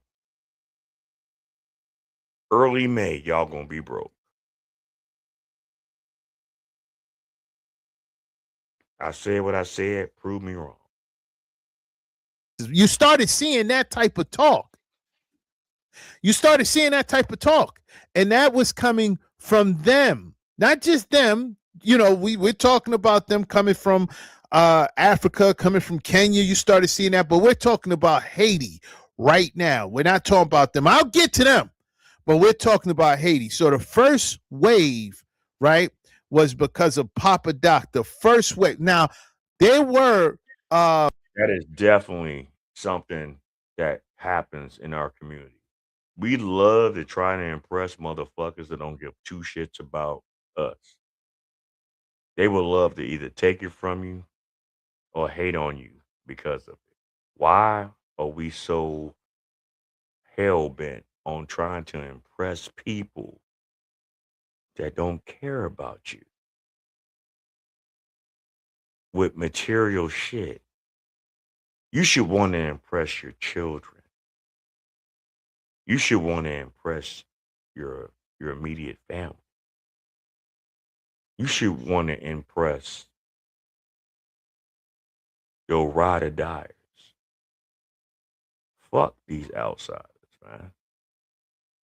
Because all they try to do is scheme and scam to try to take from you if they figure they can take it from you.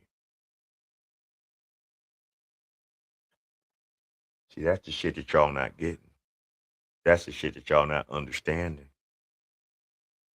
And don't get me wrong. There's some outsiders, you know, that's not family that can give you respect as family. As on the flip side, there are some family that will love to take advantage of it too. Because of their ways, because of their mindset, you know. There are so many people that deal with internal bullshit in their families. It's crazy. You know. I got some things I could talk about down the road, but I'm gonna talk about it down the road because that's not the subject for right now. You know, but trust me, it's some things I'm gonna share with y'all that it was troubling and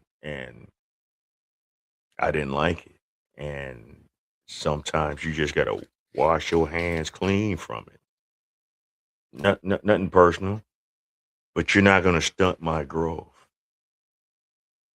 I refuse to have people around me that stunning my growth.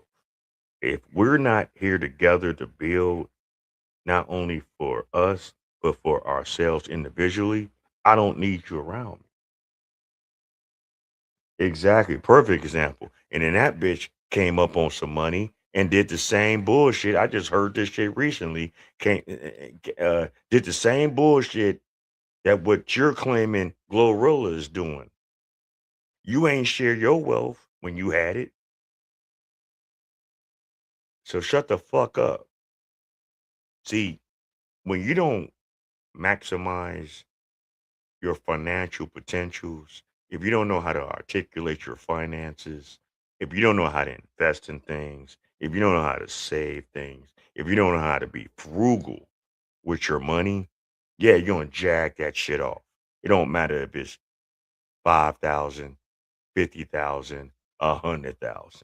It don't matter. If you have no fucking financial literacy about yourself, that money is dead weight because it's gonna be gone because you're gonna fucking spend it. There were times when they came over here from Haiti before that, but we're talking about mass. In mass, the first wave was during the late 50s and early 60s. Now let's talk about the second wave. Now the second wave was during the 1980s, right? And the reason why the second wave started was after Papa Doc died, right? That which is him right here, Papa Doc. He died. His son took over, Baby Doc. Real name Jean-Claude Van Damme. No.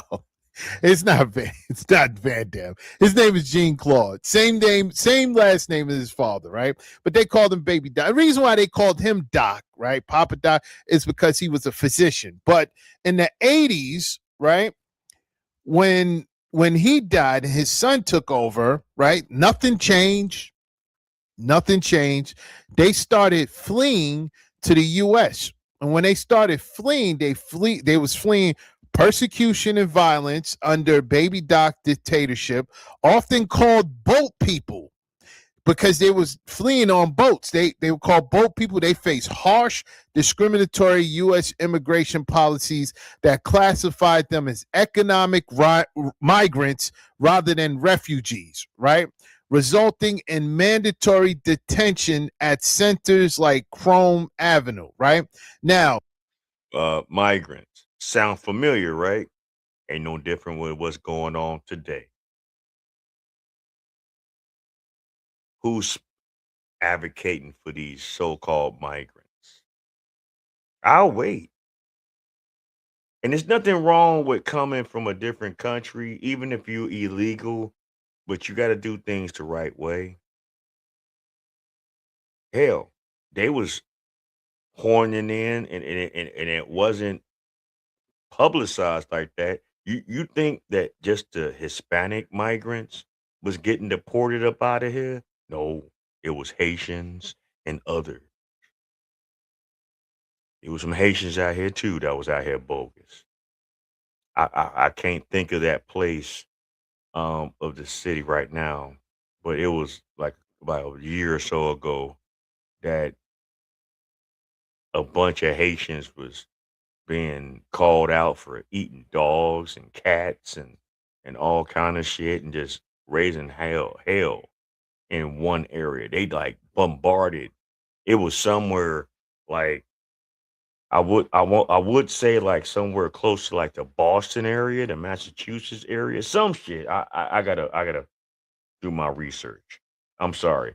I'm gonna get better as far as researching certain things so I can get things correct. So if you know what I'm talking about, you can correct me in the comment section, but and if you know what I'm talking about, please, give me your feedback on that as well. But yeah, I heard about that shit too. It was a lot of Haitians out here that was running around illegal and not trying to gain legal citizenship. We don't care that you're here. No one cares. I mean, it's enough for everyone here. But if you're gonna do it the right way. Now, the collapse of the regime in 86 and ongoing violence caused a surge in refugees seeking safety from political, economic, and social rise. The boat people, thousands crossed the Caribbean in unsafe boats, largely targeting South Florida, where many settled in what became known as Little Haiti. U.S. immigration policy, the Reagan administration and earlier policies treated Haitian refugees differently than other groups, often denying them asylum and detaining them indefinitely. And what they mean by other groups, they were talking about us. They were talking about us. When they came over, Reagan want nothing to do with them. He want nothing to do with them. He labeled them a HIV risk group, right? Which led to discrimination in housing and employment. This is what they were doing. And what did we do? What did Black Americans do? Came through and saved the day again. Again. Called the administration racist.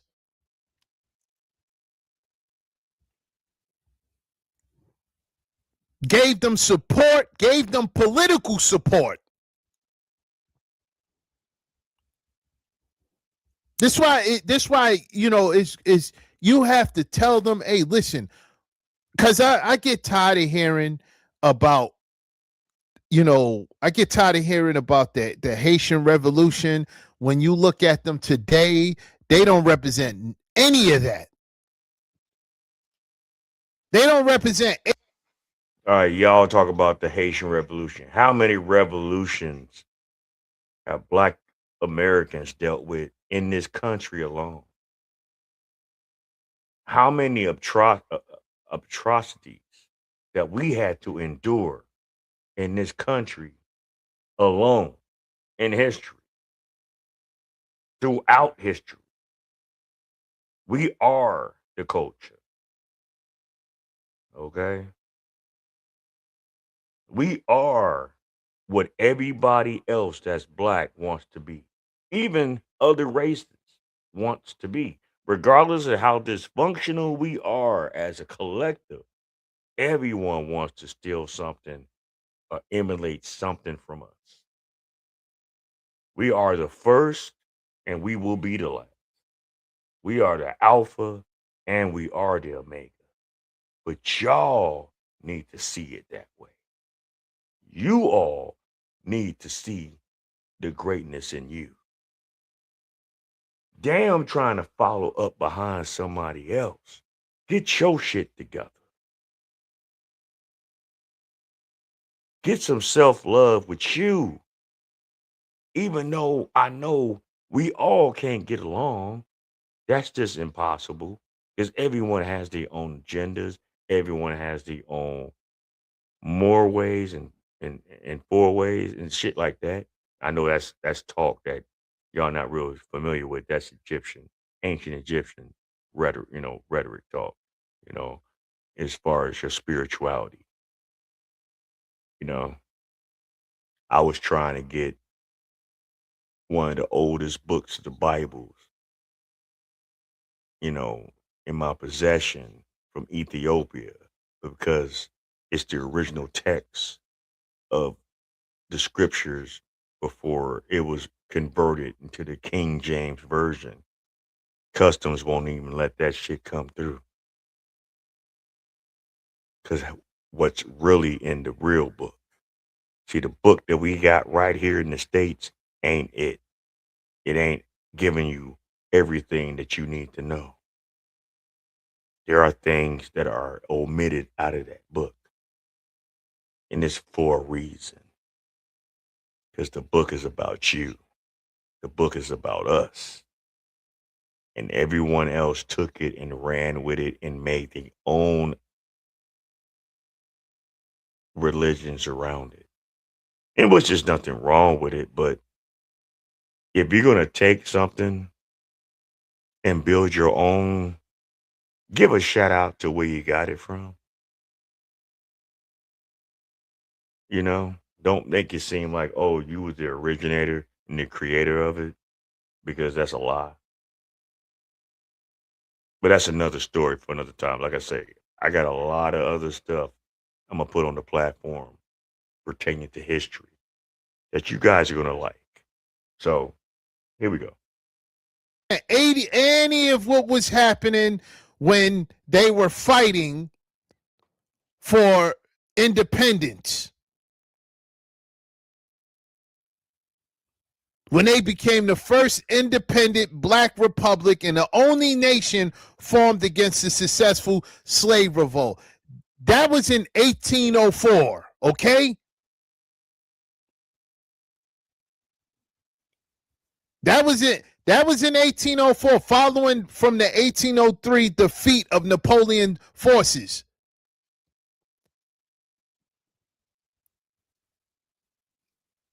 Don't tell me about any of that when they come over here, because you know that they were successful, but they were also put in debt to the tune of billions in today's money. I believe it was, they put them in debt for like, what was it, like 100 billion, some crazy number. And I'm talking about in today's money, which, you know, crippled them immediately after the success of the revolt.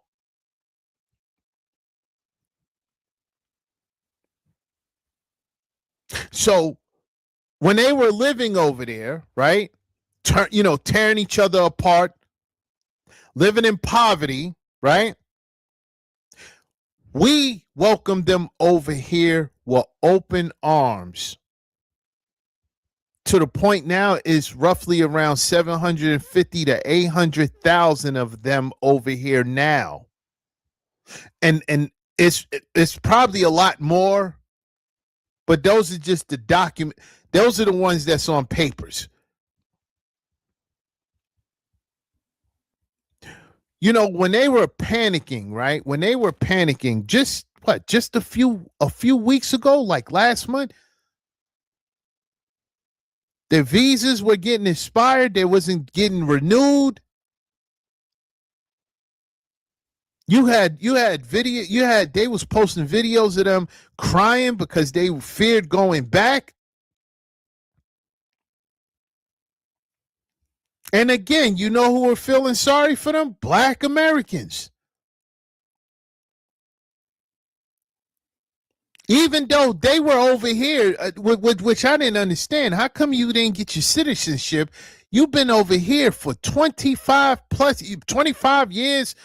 A lot of them 20 years, and you still didn't get that right?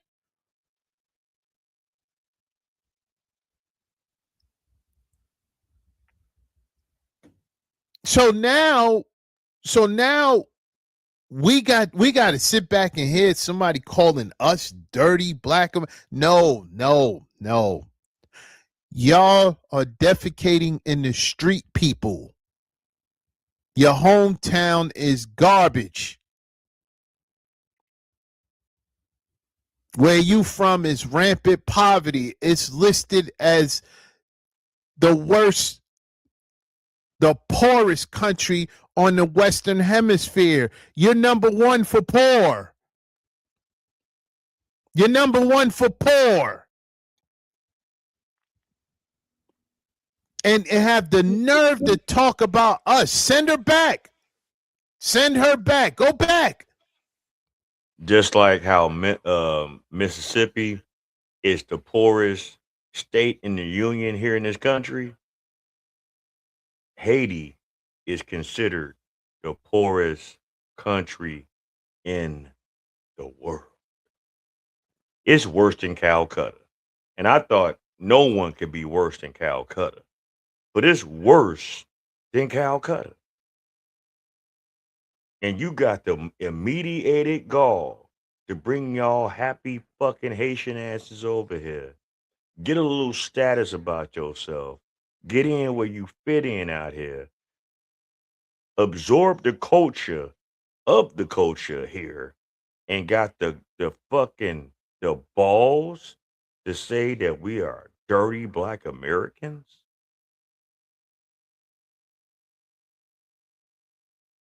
Nigerians sitting up here calling us Akata, looking at us like we a piece of shit. And for y'all that don't know what Akata means in Nigerian, it's black American cotton picker.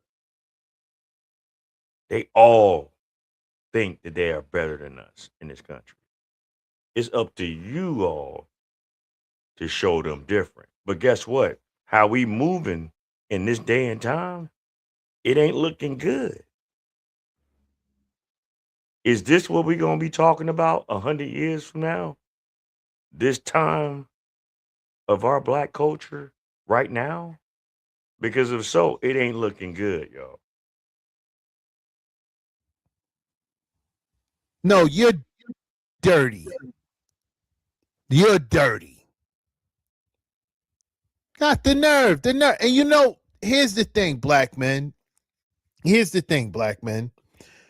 This what I be saying about non-FBAs. This what I be saying about them, because you'll have them upset when we point out things about them, right?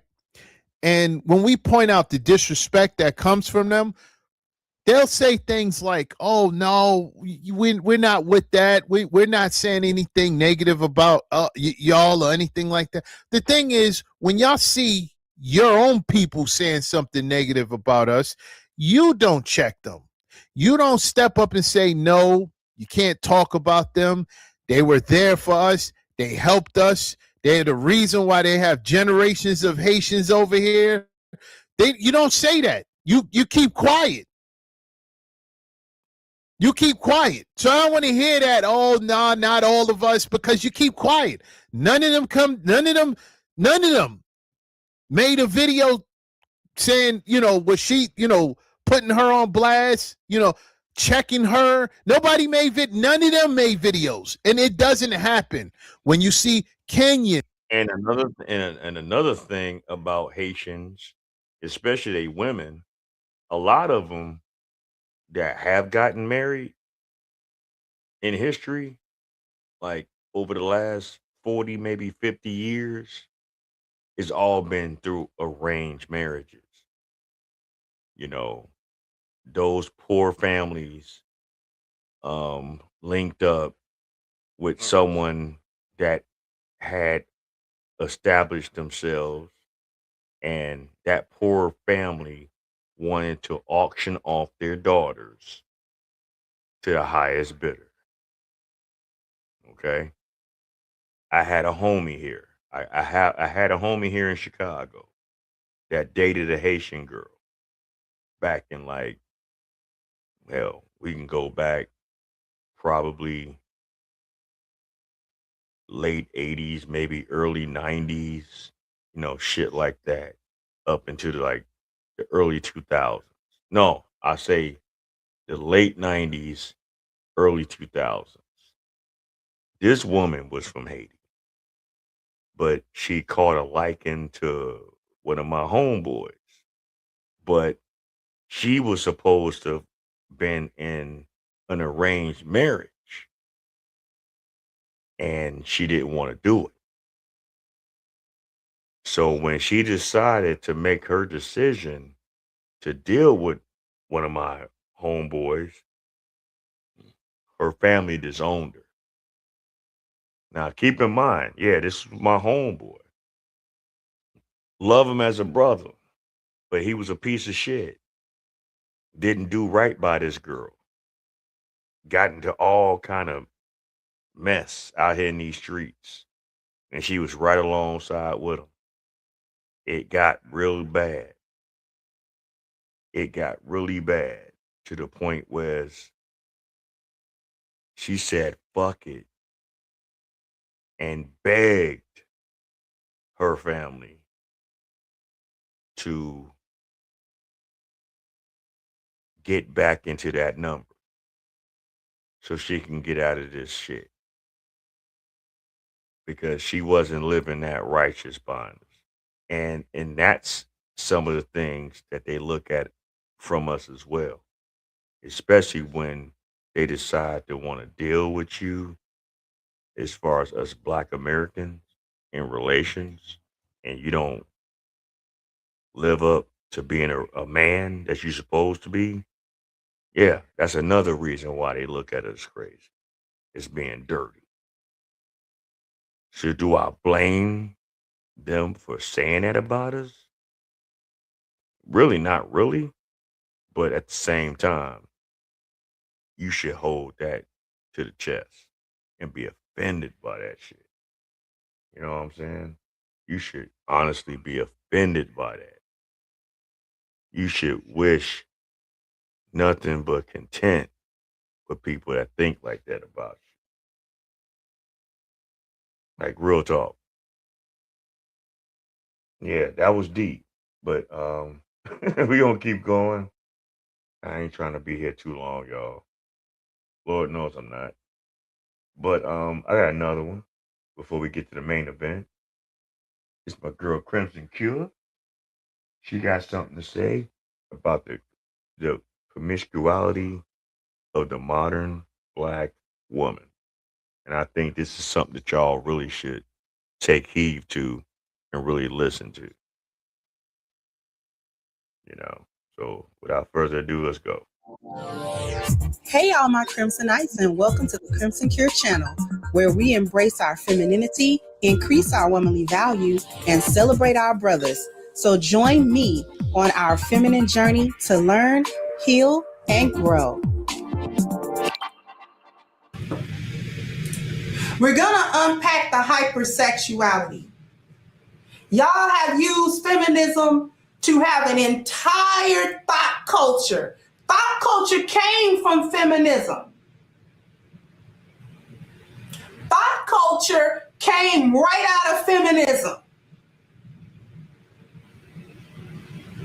With that sexual liberation mess. Oh, you can have as much sex as you want with as many men as you want, because the men do it, and we trying to get rid of the double standard that men can go around and sow their wild oats and the women can't. Oh no, women, ladies, you should be at just as much liberty. No, you can't. Women, y'all can't move like how men move. As much as y'all think y'all can, y'all can't. She's about to break down why you can't, why you shouldn't, and shit. I'm gonna give my own take on it once I let this ride. I'm gonna have limited. I'm not gonna keep stopping this video because I think this is something that all you ladies need to hear. So shout out to Crimson Cure. To do that as men are. No one ever talked about the spiritual ramifications of gathering up a cemetery behind you. That's why when they talk about thoughts and thought culture, every word is the word about destruction or death. Because when we talk about husbands and wives having sex with one another, we don't say they smashing. But when we out here thotting and bopping, it's a smash. What do you do when you smash something? You break it. You break it. If I go in there and smash a plate, what did I do to the plate? What did I do? Women that's got a lot of sexual partners, not her husband. Yeah, they say that. Yeah, you say that. Remember that song, Whatever You Can Do, I Can Do Better. I'm better than you. No, you're not. Yes, I am. No, you're not. Yes, I am. That started years ago. women always feel and think that they can be as equal and better than men, and physically and spiritually and analytically and historically, it's not the case. If that's the case, all you ladies, go build a country. Go build some skyscrapers. Go do sewage work. Go lay down concrete. Build a house.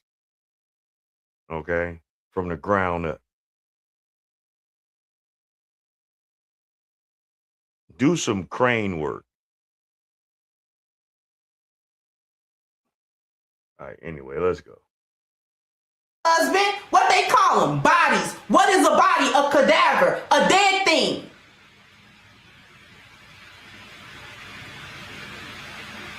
Even the term carousel. I ain't never seen no carousel with live horses and mermaids and walruses on it. Have you? Have you? Something empty, something hollow, something meant for fun that's not deep, something with no connection. Thank you, Rough Day. So what's up, Miss Kendra? I see you still bringing smoke. Yes, sir.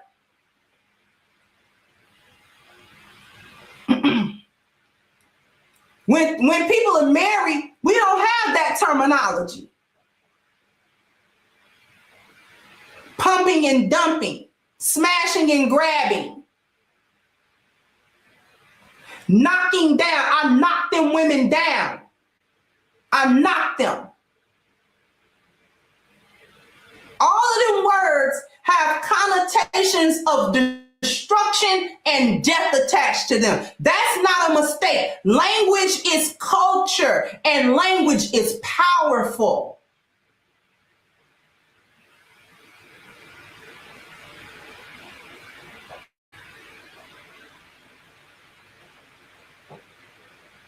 Language is powerful.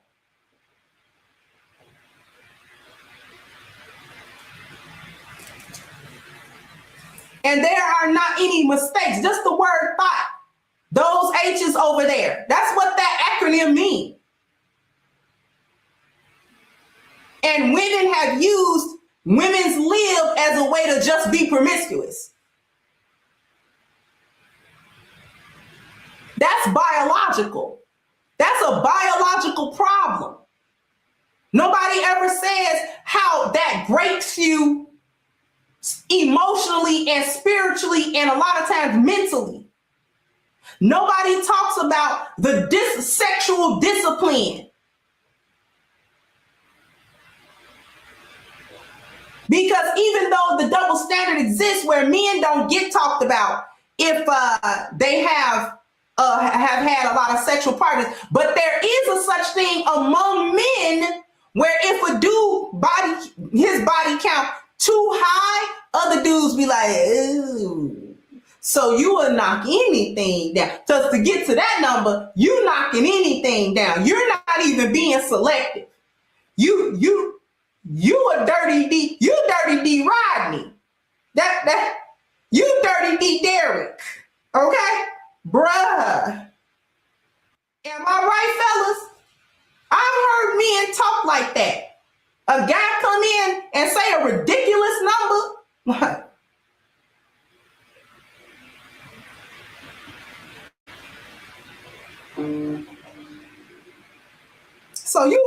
So anything walk past you, right? Right. Because even if you're the type of guy that don't have no problem attracting a bunch of women and a lot of women want to deal with you, if you're a man that got some kind of discernment, you still ain't gonna smash. I do have value over the deed. Like, you just can't get, just not any old woman can't come over here and get the deed. No, you got to have something going on. Because after a while, her having a big booty. But unfortunately, there are so many of our brothers in our community that just smash anything. The big backs, the silver backs, the stanky backs, the fat backs, the laid backs, all that shit. The stanky legs, the stanky shits.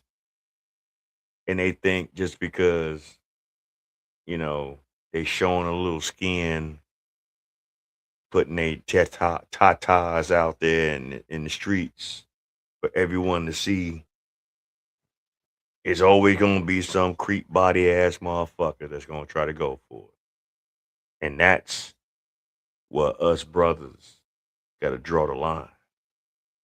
Stop entertaining that shit. I understand it might be hard out here for a pimp. I understand it might be hard out here sometimes to get the companionship of a woman. But focus on yourself, improve in yourself. If you build it, it will come. Okay? Booty or cute face or you know, after a while that's like, oh, that numb to that. Okay, yeah, whatever. Okay. It's a million of y'all.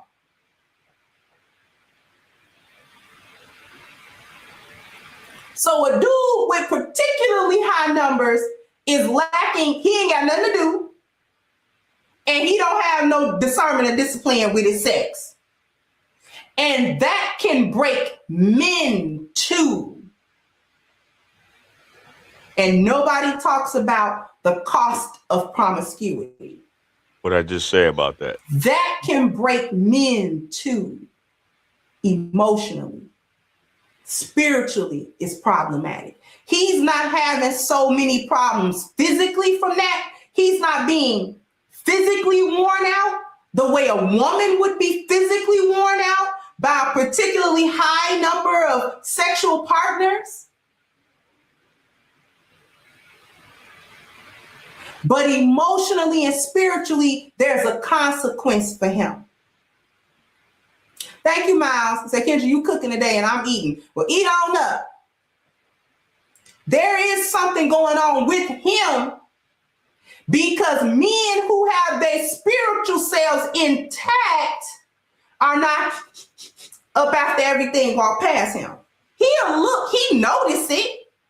Oh, okay, she is fine. I ain't gonna lie. Now, I ain't gonna hit it, but yeah, that's about a D cut. Yeah. Yeah. All right. I mean, I'm good. Ball up like a pretzel, but you know, back in the day, if she had ran across me 5 years ago, I have no balled up, but okay. Okay.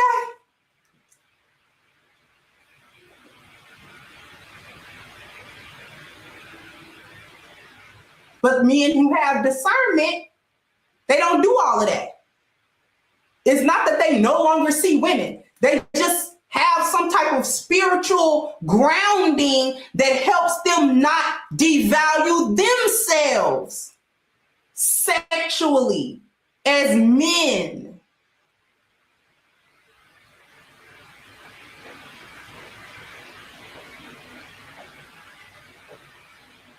Long time ago, I did a live stream about how dealing with low-level women a lot messes with men. And it does. But anyway, we're going back to the women. Nobody told women about the devaluing. And this young lady talked about that. She mentioned that, listen, I went through my phase. I did that. That's what she's saying. I did that. And I did it under the whole I'm empowered, do I want to do type situation. But I realized that I was devaluing myself. That's biology all day. I'm devaluing myself with that. I'm degrading myself with that. And that's the problem with a lot of the ladies in our community. They just think that they can just jump from this man, that man, this man, that man, and think that they're empowering themselves, but they're really degrading themselves and putting themselves in a light that's not very favorable. And then once they get used up and passed around, and time goes on, they get older, they ain't looking as hot as they used to look 10 years prior, and they got all these miles on them. Now they want to settle down with the lame. Now they want to settle down with the square. Now they want to settle down with those kind of men. And by that time, they did like 4, 5, 6, 7 kids in, depending on the situation. Brothers, don't take that deal. Don't. Oh, if you ain't a real man, you can't take care of me and mine. You know, you remember that old saying go when you first met a woman that had kids and you ain't know that? And they was like, yeah, you know, we a package deal. No, you a package, all right. A heavy one. A very burdensome one. I don't know if I want to take that deal. I don't give a fuck how they look. You need to go back to your baby daddies or your baby daddy, whatever the case is. We got to do better, y'all. We got to do better as a community. That's not empowerment. That's actually a sign of being broken. Thank you, 39 Dina.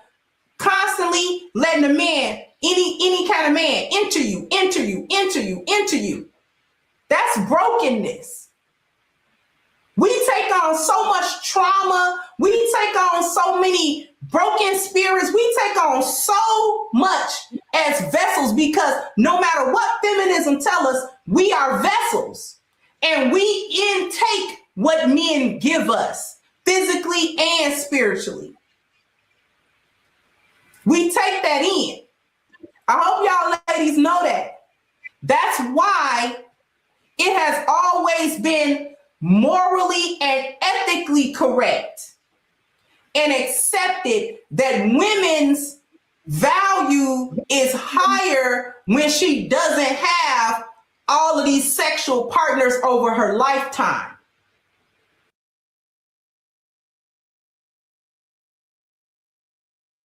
Bodies, that's why it's not cool for a woman to have a bunch of bodies. You're not looked at the same. No one's going to respect you the same. No one's going to look at you in the highlight. They're going to look at you like, oh, yeah, you with it. If a single man meets a woman and starts dating that woman and then finds out that woman got 3 or more children, he already know what it's all about. All I'm here for is a good time for a short time. Because you're going to give it up. You're going to give it up for Bam Bam, y'all. You're going to give it up for Bam Bam. Yeah, you are. You're going to give it up. You're going to be It's time for the percolator. It's time for the percolator. all on it. All on it. I'm sorry. I know it's hard to fathom this. I know it's hard to think that men look at you like that. But if you sitting up here with 5 kids with 6 different baby daddies, yeah, I said that shit. Yeah, I know. I'm talking shit. Yeah, they're gonna look at you for only one thing. When you free. Well, I'm free on Thursdays. Okay. When your kids go to bed. Well, they normally go to bed about 10, but sometimes they be staying up till about 11. I'll be over there about 1. 1 in the morning? Mm-hmm. I ain't trying to see your kids. The fuck? That's what they gonna be on. As fucked up as it sounds. I'm quite sure a lot of you ladies have experienced that shit. that got a gang of kids, and you got with somebody that really was like feeling you for whatever reason, but he only came through at certain hours of the night. He ain't never come through in the middle of the day. He ain't never took y'all to Chuck E. Cheese. He ain't never took y'all to the Cheesecake Factory. He ain't never took y'all to the museum, the beach, none of that shit. Maybe a few, but not all. You know what I'm talking about.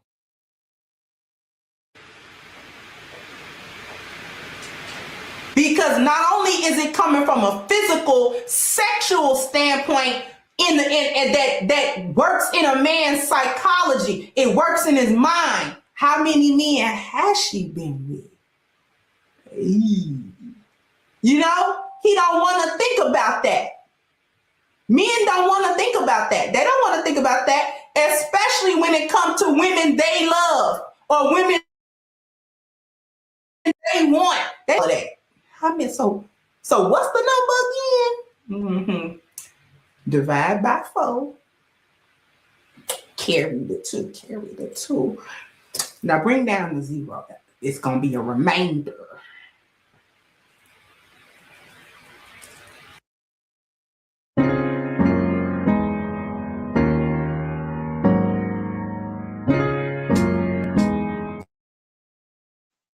Oh, I know that probably hit some of y'all kind of hard.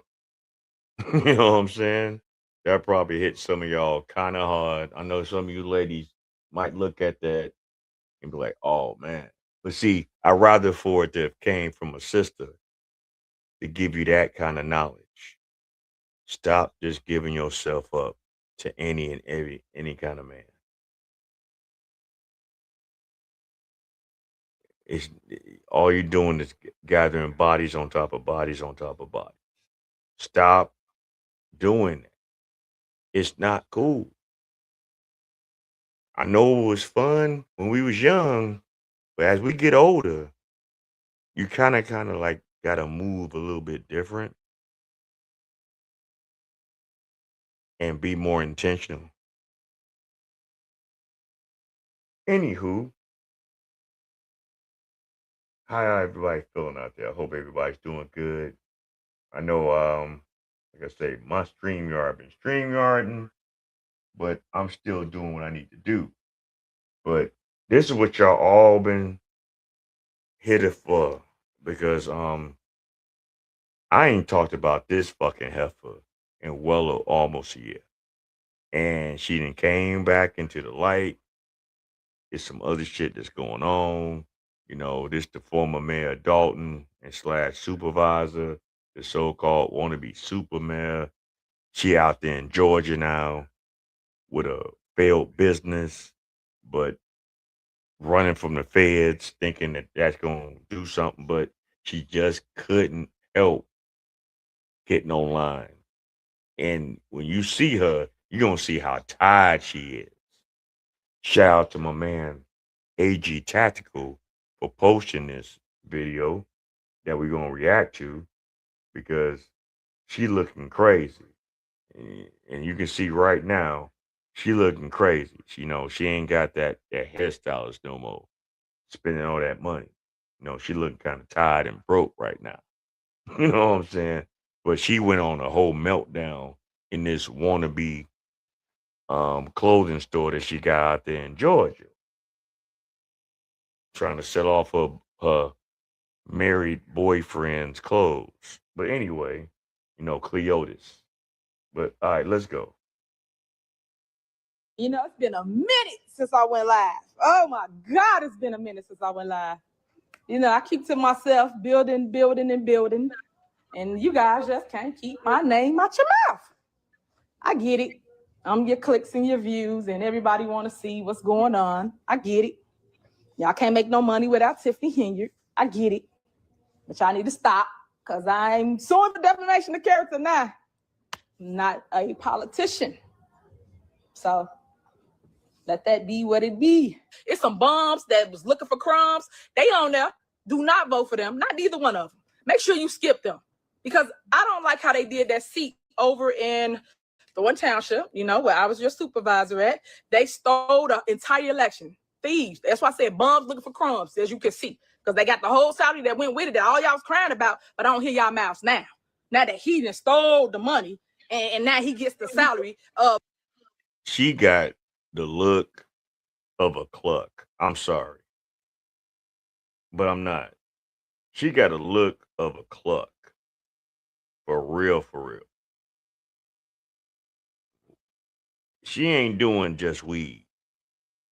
I already saw, you know, when Jedediah, you know, like last year was on her hills, and he went out there by her mama house, and her guy and some other motherfucker was outside smoking weed and shit while him and his people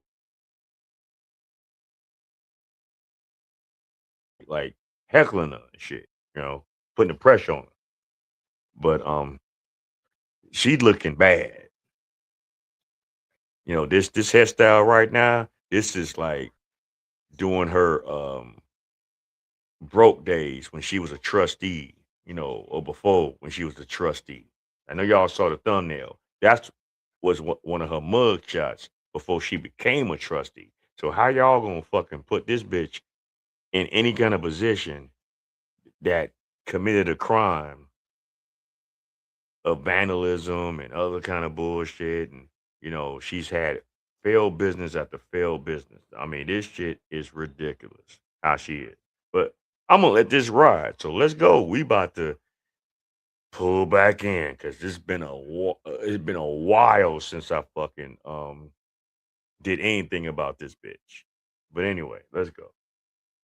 Supervisor, and I'm talking about Thornton Township. I'm talking about Napoleon that does not live in Thornton Township, but yet he's your supervisor and he's your committeeman.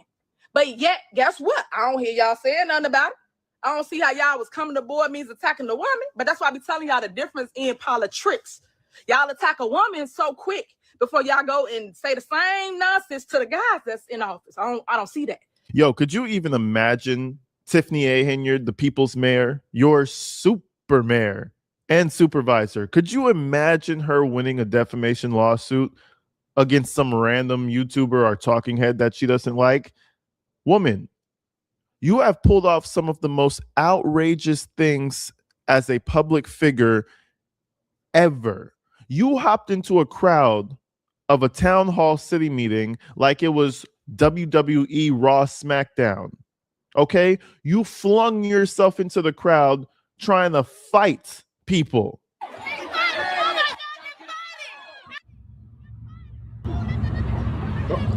You, the mayor, and you are going to come back around and say, "Oh, I'm suing people for defamation now. I'm suing people for defamation now."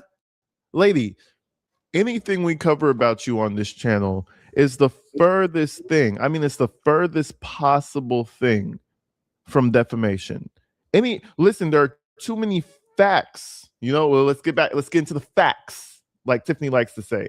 There are too many facts about you for us to be spreading fiction, sweetheart. This shit is outrageous. But, you know, something happened recently, folks. Something devastating in Tiffany A. Henyard, the people's mayor's life, happened to where she decided on a random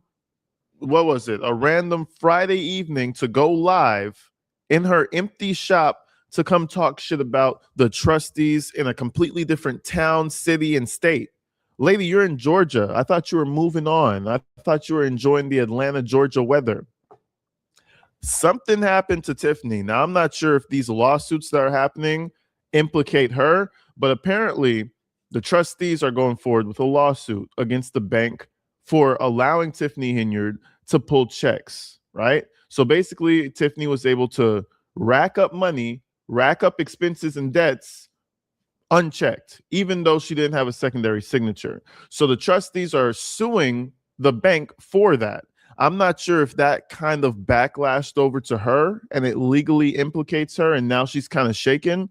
But all of a sudden, probably like a week after the lawsuit was like publicly known, Tiffany Henyard has risen from the dead. Tiffany hasn't been posting anything for months. She might post a little snippet or a little caption. She has not gone live in months, from what I can understand. Out of the clear blue, she comes through slandering basically the trustees, the new supervisor, the new mayor. Like, where was this energy months ago? Something happened. But anyways, I want to go ahead and play certain snippets of this video because other than her having a complete fucking other meltdown, she kind of snitches on herself a little bit as well. So anyways, everybody listen, go grab the snacks, grab the root beer, whatever do you. Get the goodies and come back because we got ourselves a video today. You gotta love Tiffany, man. Let's keep it going.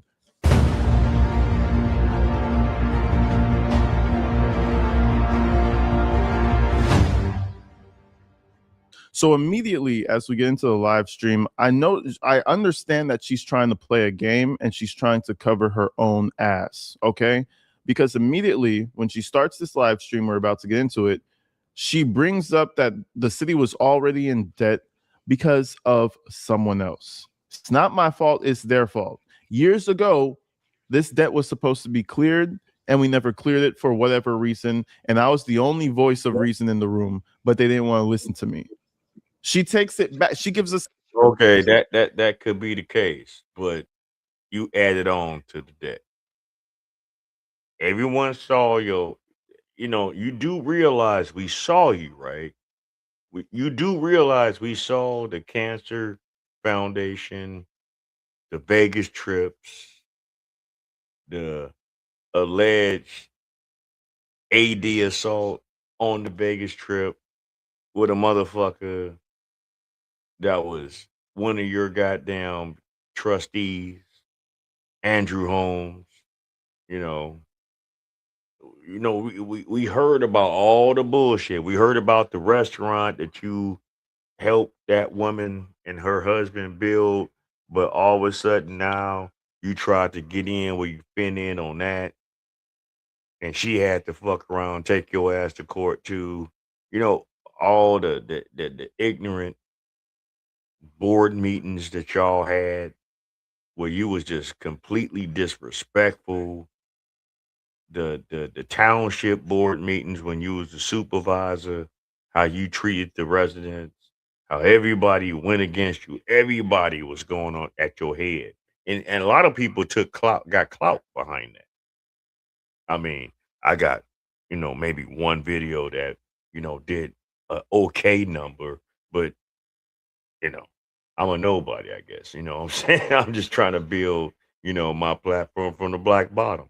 But a lot of motherfuckers got clicks and views posting your shit because you was everywhere.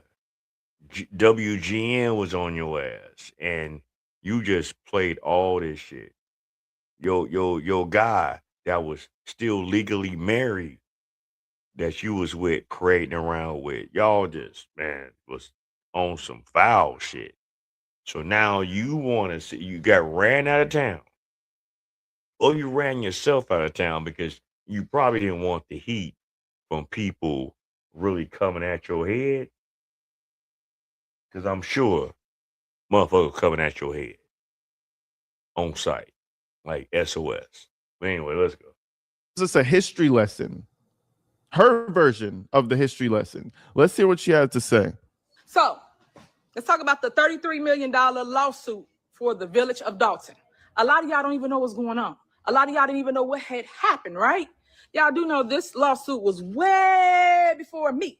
And that's what they don't tell y'all, right? They just blame Tiffany for everything. The cat walk across the street, oh, it's Tiff's fault. Somebody stuck in on the E-way, it's Tiff's fault. You know what I'm saying? They just say it.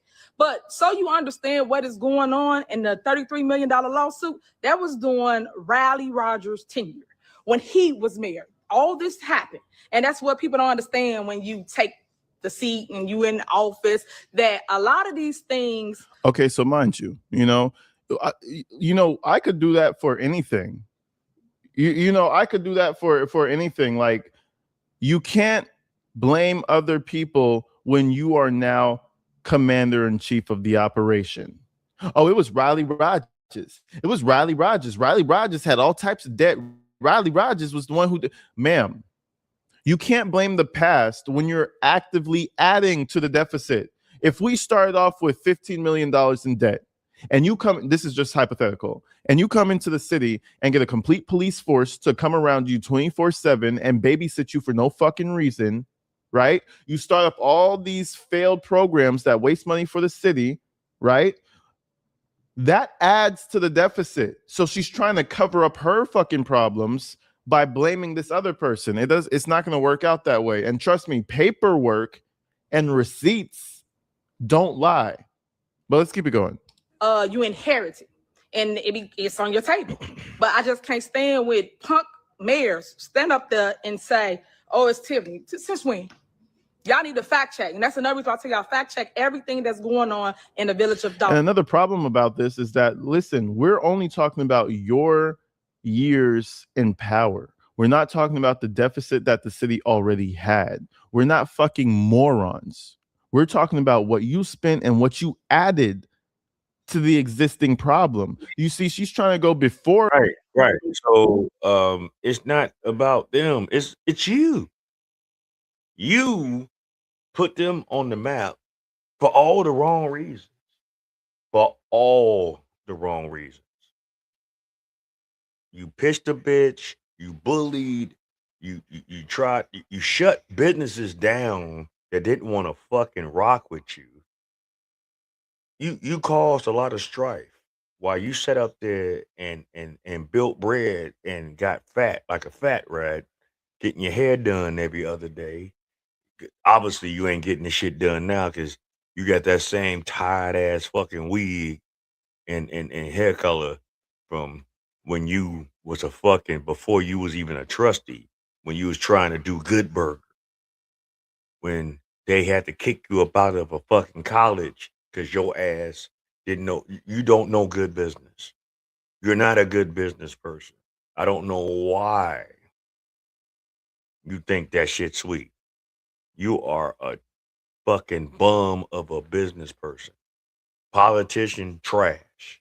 Business in the gutter. Hell, you are the Hades of business. This one is a dirty black American. Or her situation, she's trying to go before her time in office and blame somebody else. No, we're not looking at that.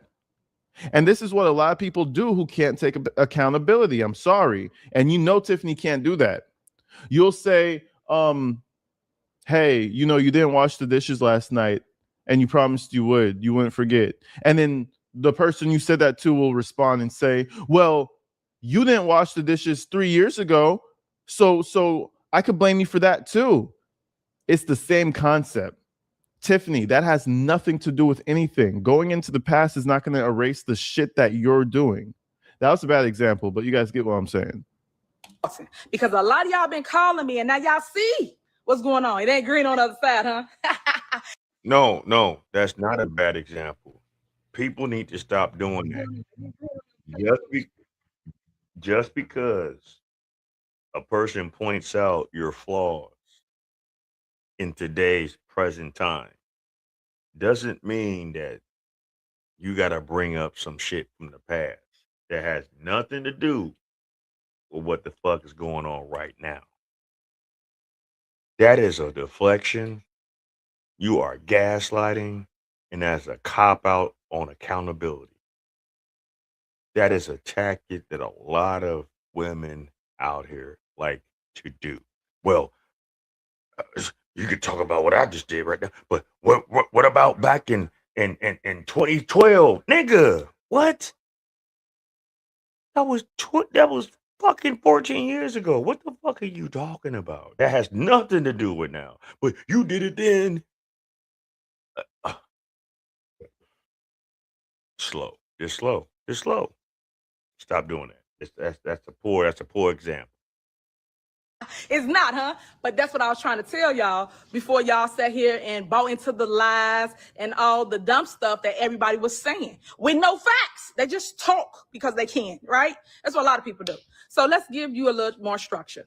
The $33 million is strictly the trustees' fault. Let me tell you how. Let me explain.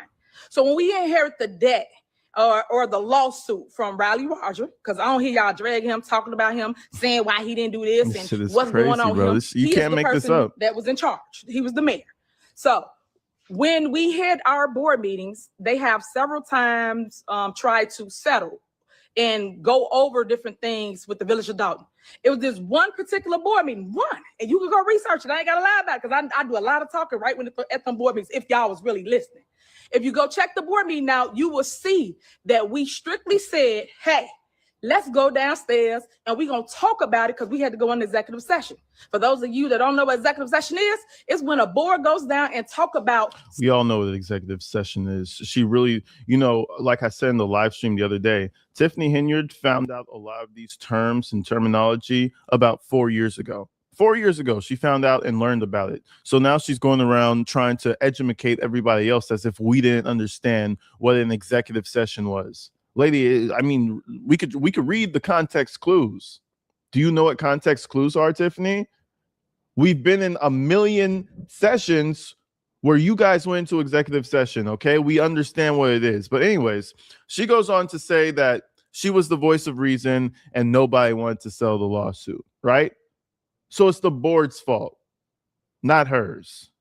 Settlements with anybody, any and everybody. And we come back up and say, hey, we agree to pay XYZ. We agree to do whatever it is that we was down there talking about. Because we got to vote in the public eye of what we're going to do. So when we went downstairs, well, we didn't go downstairs and back up. We didn't go downstairs. The board meeting happened. And as we're up there talking and going over different things, Mary Avon. Why is this even relevant right now? Why is what the fuck she's trying to convey is relevant right now? This broad is the epitome of a bug-head, bug-eyed fool. Her parents failed this one. She don't have no gumption, no conviction, no coof, no understanding, no compassion. She is OC, out of character, out of coof, out of content, out of composure, all that shit. This bitch is nuts.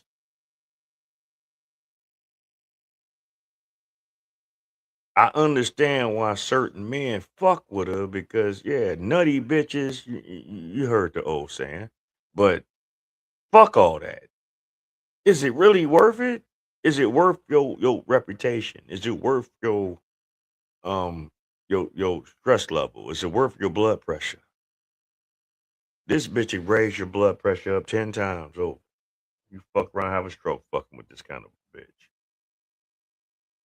Yes, that clown. She tells the board to get up and walk out. The dumbass board gets up and walks out of the board meeting. Now, remind you, this is a crucial day. It's crucial because we had to literally go in the basement, Literally. a closed session, and talk about this lawsuit. And they was willing to settle for, I think it was What? I thought she's a college graduate. Literally? What is that? You mean literally? Literally? Is that what you're trying to say? Literally? Literally?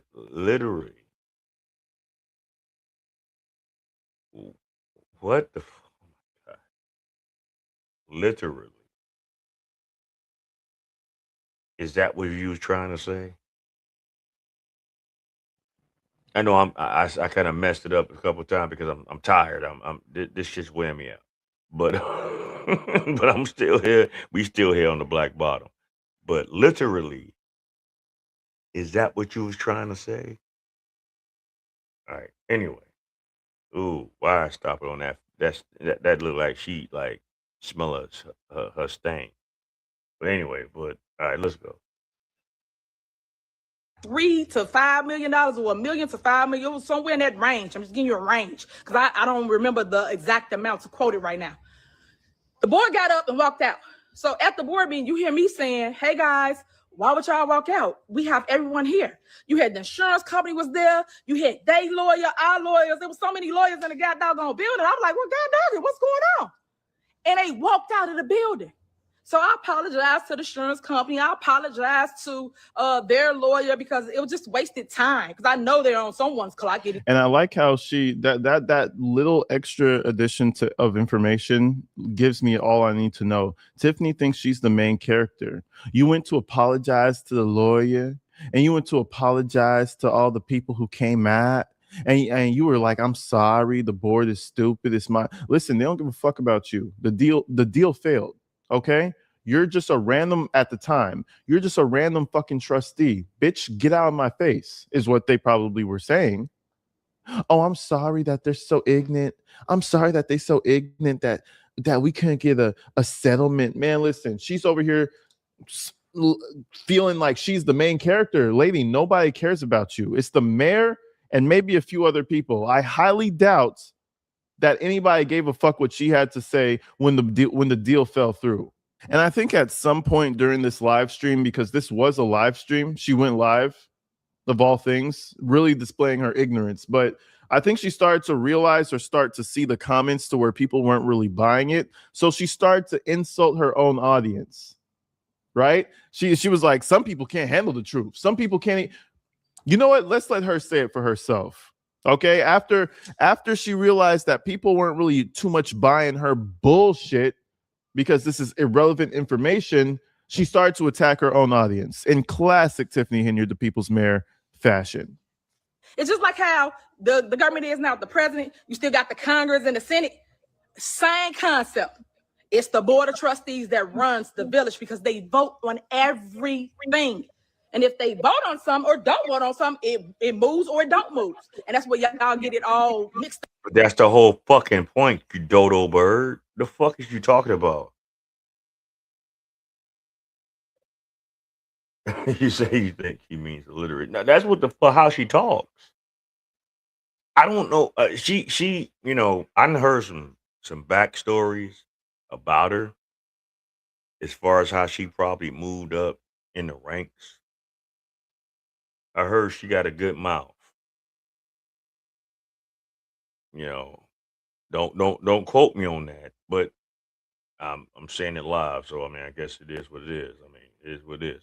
But yeah, I heard that she has a certain skill. That's probably top notch, but she still ain't bottom bitch, you know, potential. She a scrag, man. She's one of the ones that just try to just always be in the know. And it's crazy because why are you even talking about this shit now? You are far removed from that whole area. You are in Atlanta right now, in College Park, mind you. You know, you still got a little money left from what you done ciphered out the fucking township all them years you was there. And that's just running out because, you know, if you look up New Wave in College Park, her company that where she's sitting at right now is closed. It's not even open for business. The ratings on her Google report is shit. She is trash.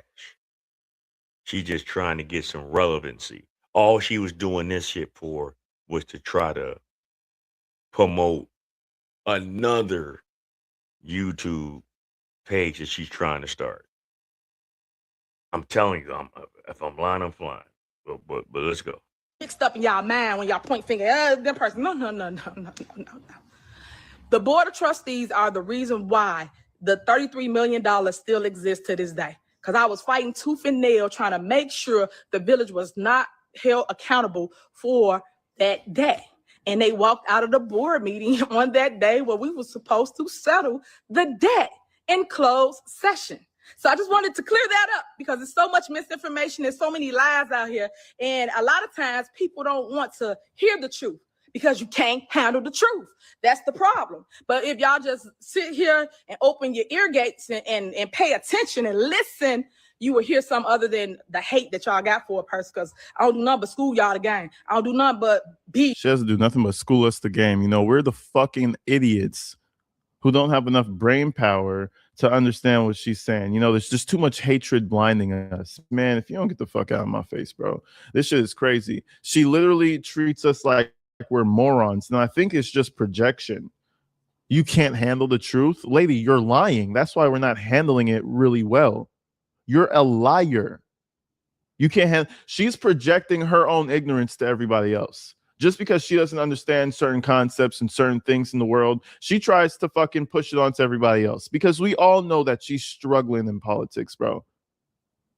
For example, she made the comment about how the trustees run the city. It's really the trustees. Ooh, the trustees run. Like, lady, we all understand that Congress has a big impact on what the president can and can't do. Everybody knows that. We all know that in local politics, there's a board that limits what the mayor can and cannot do. Everybody from a fucking 6th grade level of understanding knows that. Duh. You don't get carte blanche to make every decision. Other people got to fucking meet and talk about that shit.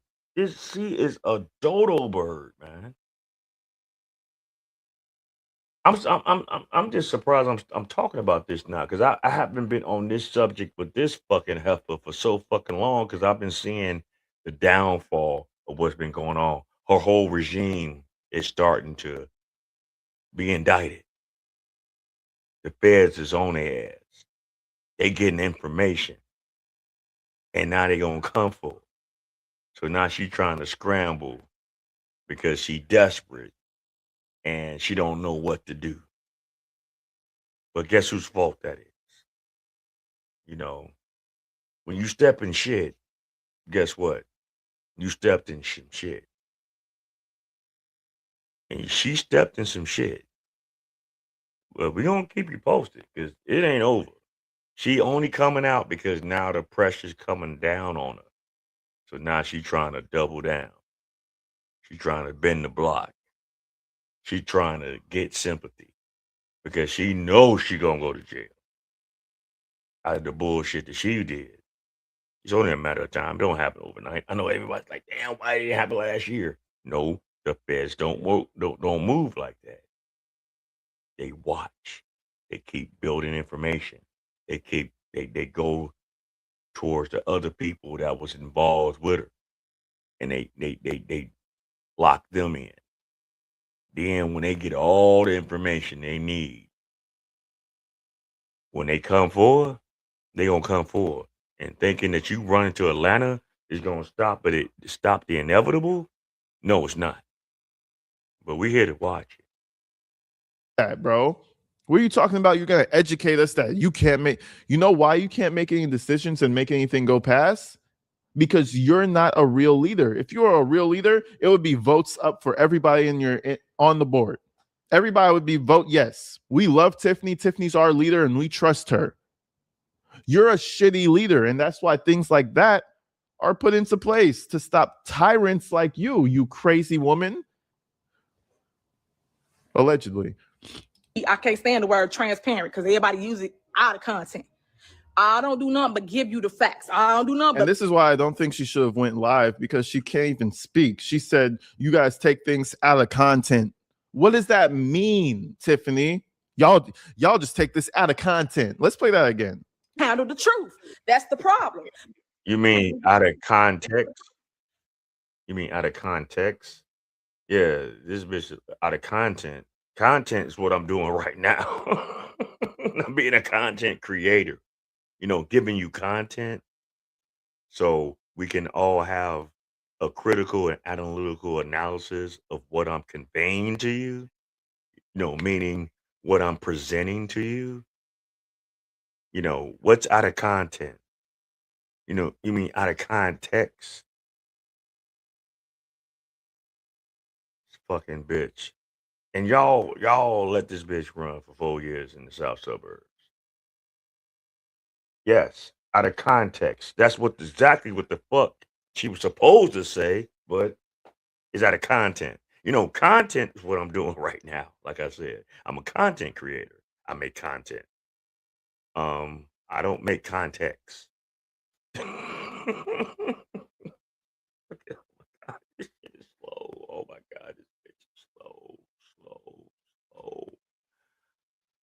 I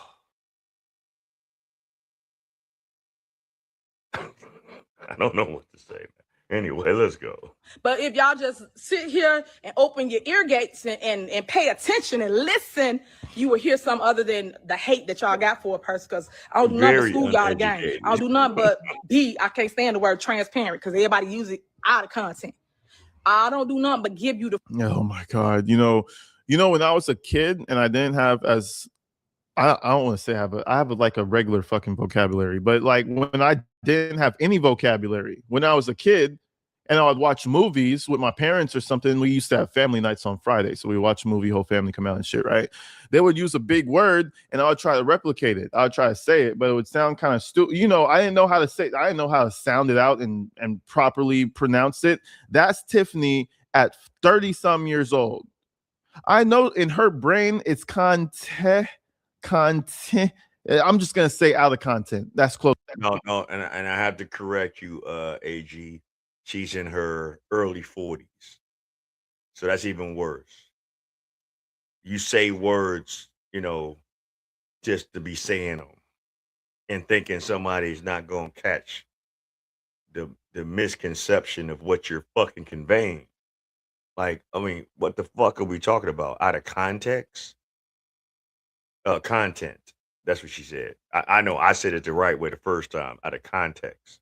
But that's just how, you know, people that actually read books and actually had to learn in school, we figured out certain word parables to contextualize a cohesive fucking sentence.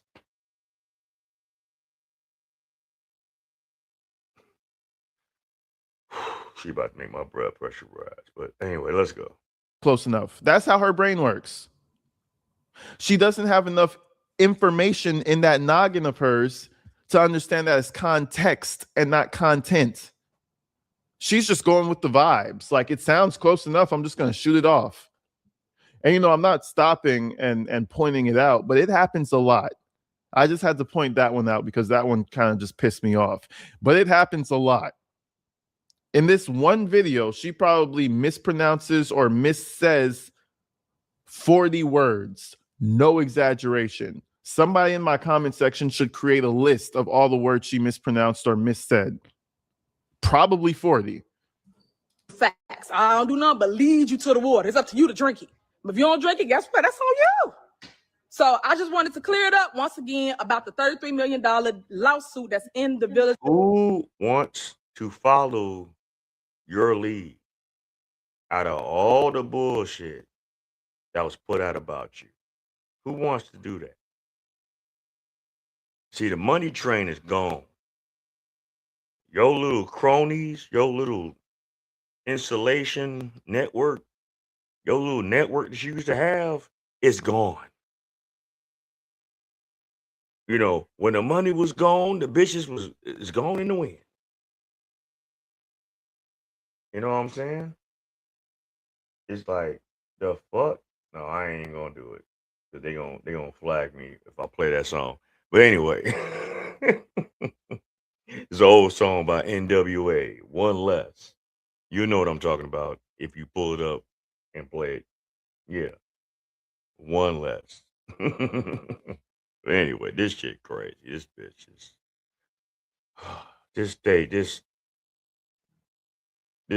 this be quiet.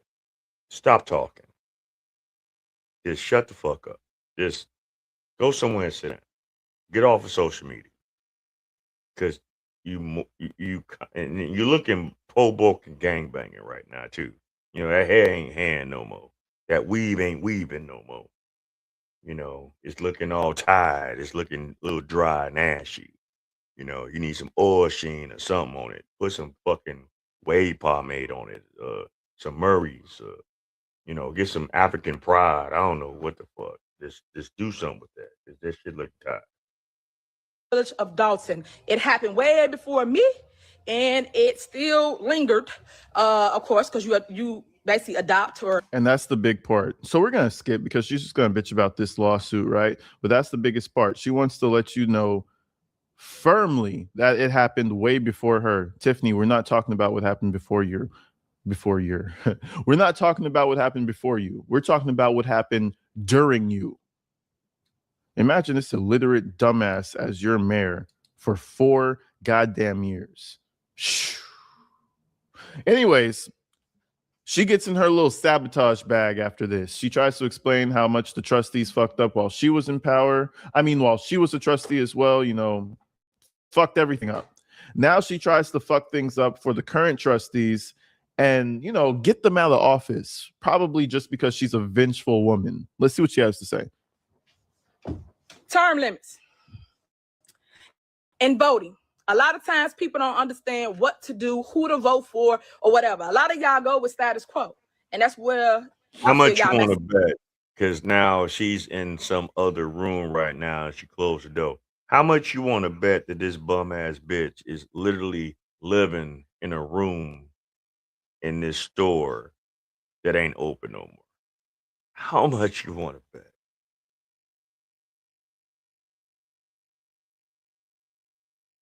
I bet you she ain't got no other residents out there. Even though I heard that she did have one, but I don't know. I haven't, knowing her, she like to floss and, stunt and shit.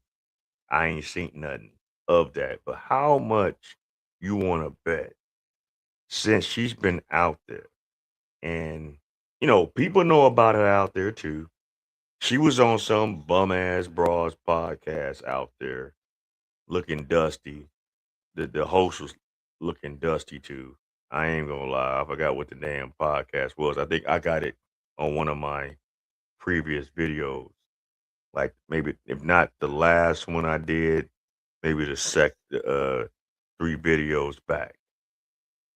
2 videos back other than this one. It's either the last week's video or the video after that one that I actually posted, briefly. I talked about it and, we reacted to it a little bit. And yeah, that broad that she was interviewing with, it was a dusty shit. My shit ain't the best, but I want to interview people. I want to have people get engaged. So if people do want to get on the platform, you can always tell me. You can get on it in real time with me right now while we on our lives. But, I'll send you the link and you can always get on it. You just have to comment in the comment section, can I come on? And, yeah, as long as you on and your camera's working and stuff like that, yeah, we can do that. But this broad is the epitome of a witch. I mean, just look at her. Who wants to deal with this shit, man? And she ain't gonna rest. See, she's trying to get clout back clouted up, right? But the clout she gonna get in the end games is not gonna be the clout that she gonna want. And I think after that, she really realized that she ain't shit. But anyway, mess up at. Yeah, because you're Status quo stupid. don't always mean that's the best person for you. I think you guys should start researching the candidates that you're voting for. Yeah. And pay attention to their platform. Well, I mean, they researched you, Tiff. They researched you, and you got 1% of the vote or something. So, I mean, be careful on what you ask for. To what they want to do for you, because at the end of the day, it's up to you of who you place and put into office, because it's going to affect you in the long run. And a lot of y'all don't like to vote because you feel like it don't affect you, but eventually it does. And when it does, now you want to complain. Nobody want to hear that. You should have did something about it when you had the opportunity to do so. Make sure y'all get out and vote. I posted a palm card, and everybody got an opinion about somebody on there. I could care less. It's up to you to pick who you want to vote for and do your own research, or if you felt they did something to you or whatever, don't vote for them. And in the same breath, a couple of seconds later, she begs you not to vote for the current trustees in power because she don't like them. I thought it wasn't none of your business and you could care less. Oh no, trust me, this lady's so invested, and I feel like something happened, bro. Something happened in her personal life to where she feels like she needs to lash out. She needs to clear the story before she ends up going to the feds, right? Let me skip forward a little bit, right? Let me skip forward a little bit.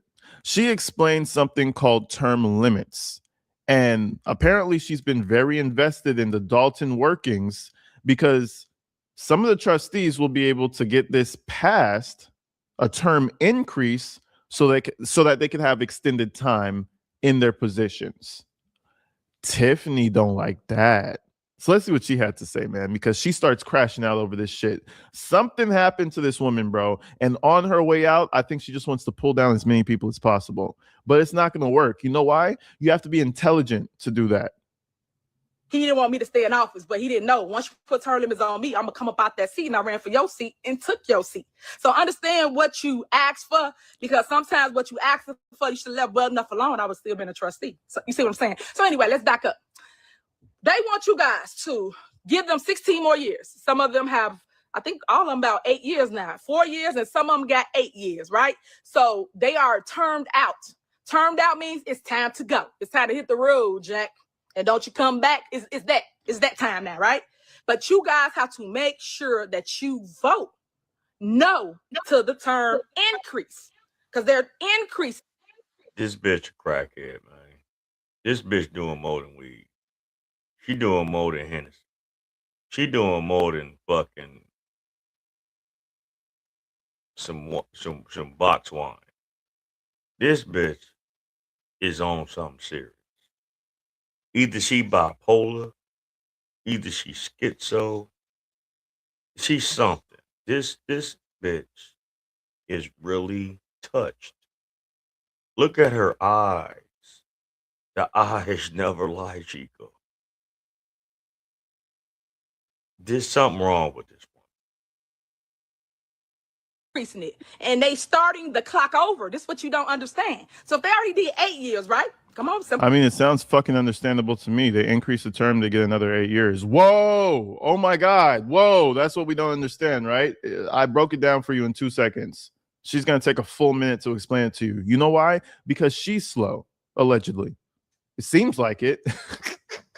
So she has to explain it slow because she thinks everybody else is slow.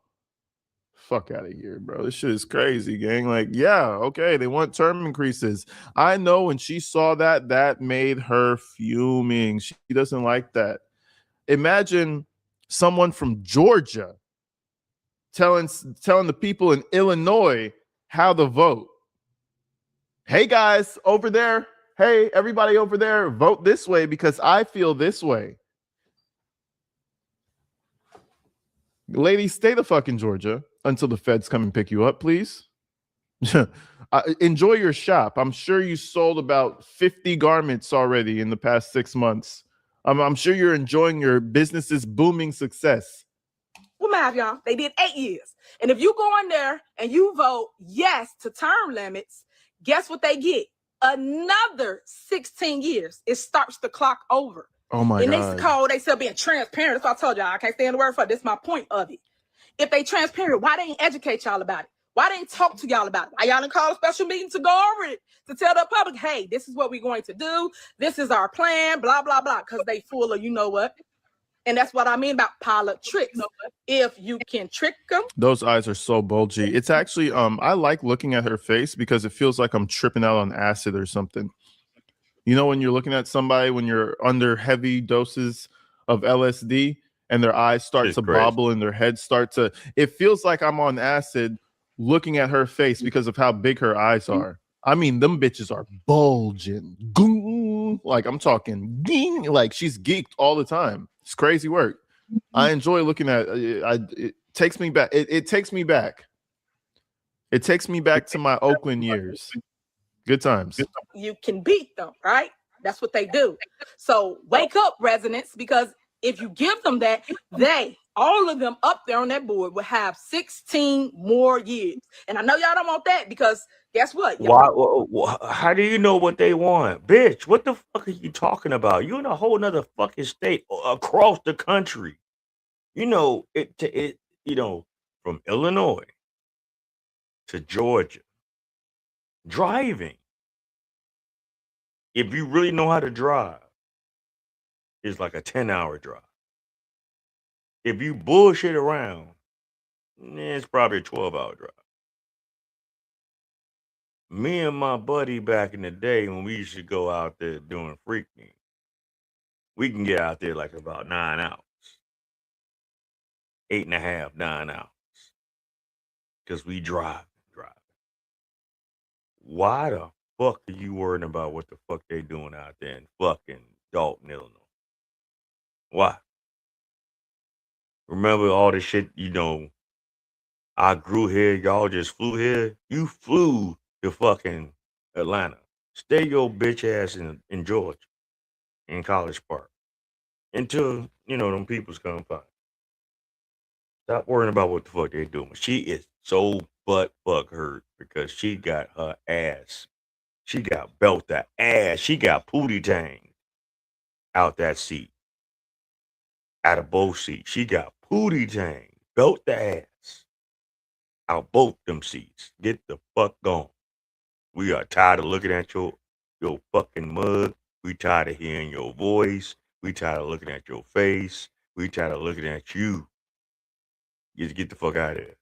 And what's up with that Just Ice roller ring that she spent over $1 million for? That bitch is decrepit now. Ain't nothing going on over there. It's closed. She ain't even running that bitch. You think if she was a real businesswoman, wouldn't she just have that running just to get residual income and have it open for the community since you care so much about it? Oh, we didn't think about that, right? Oh, you thought we forgot about that, right?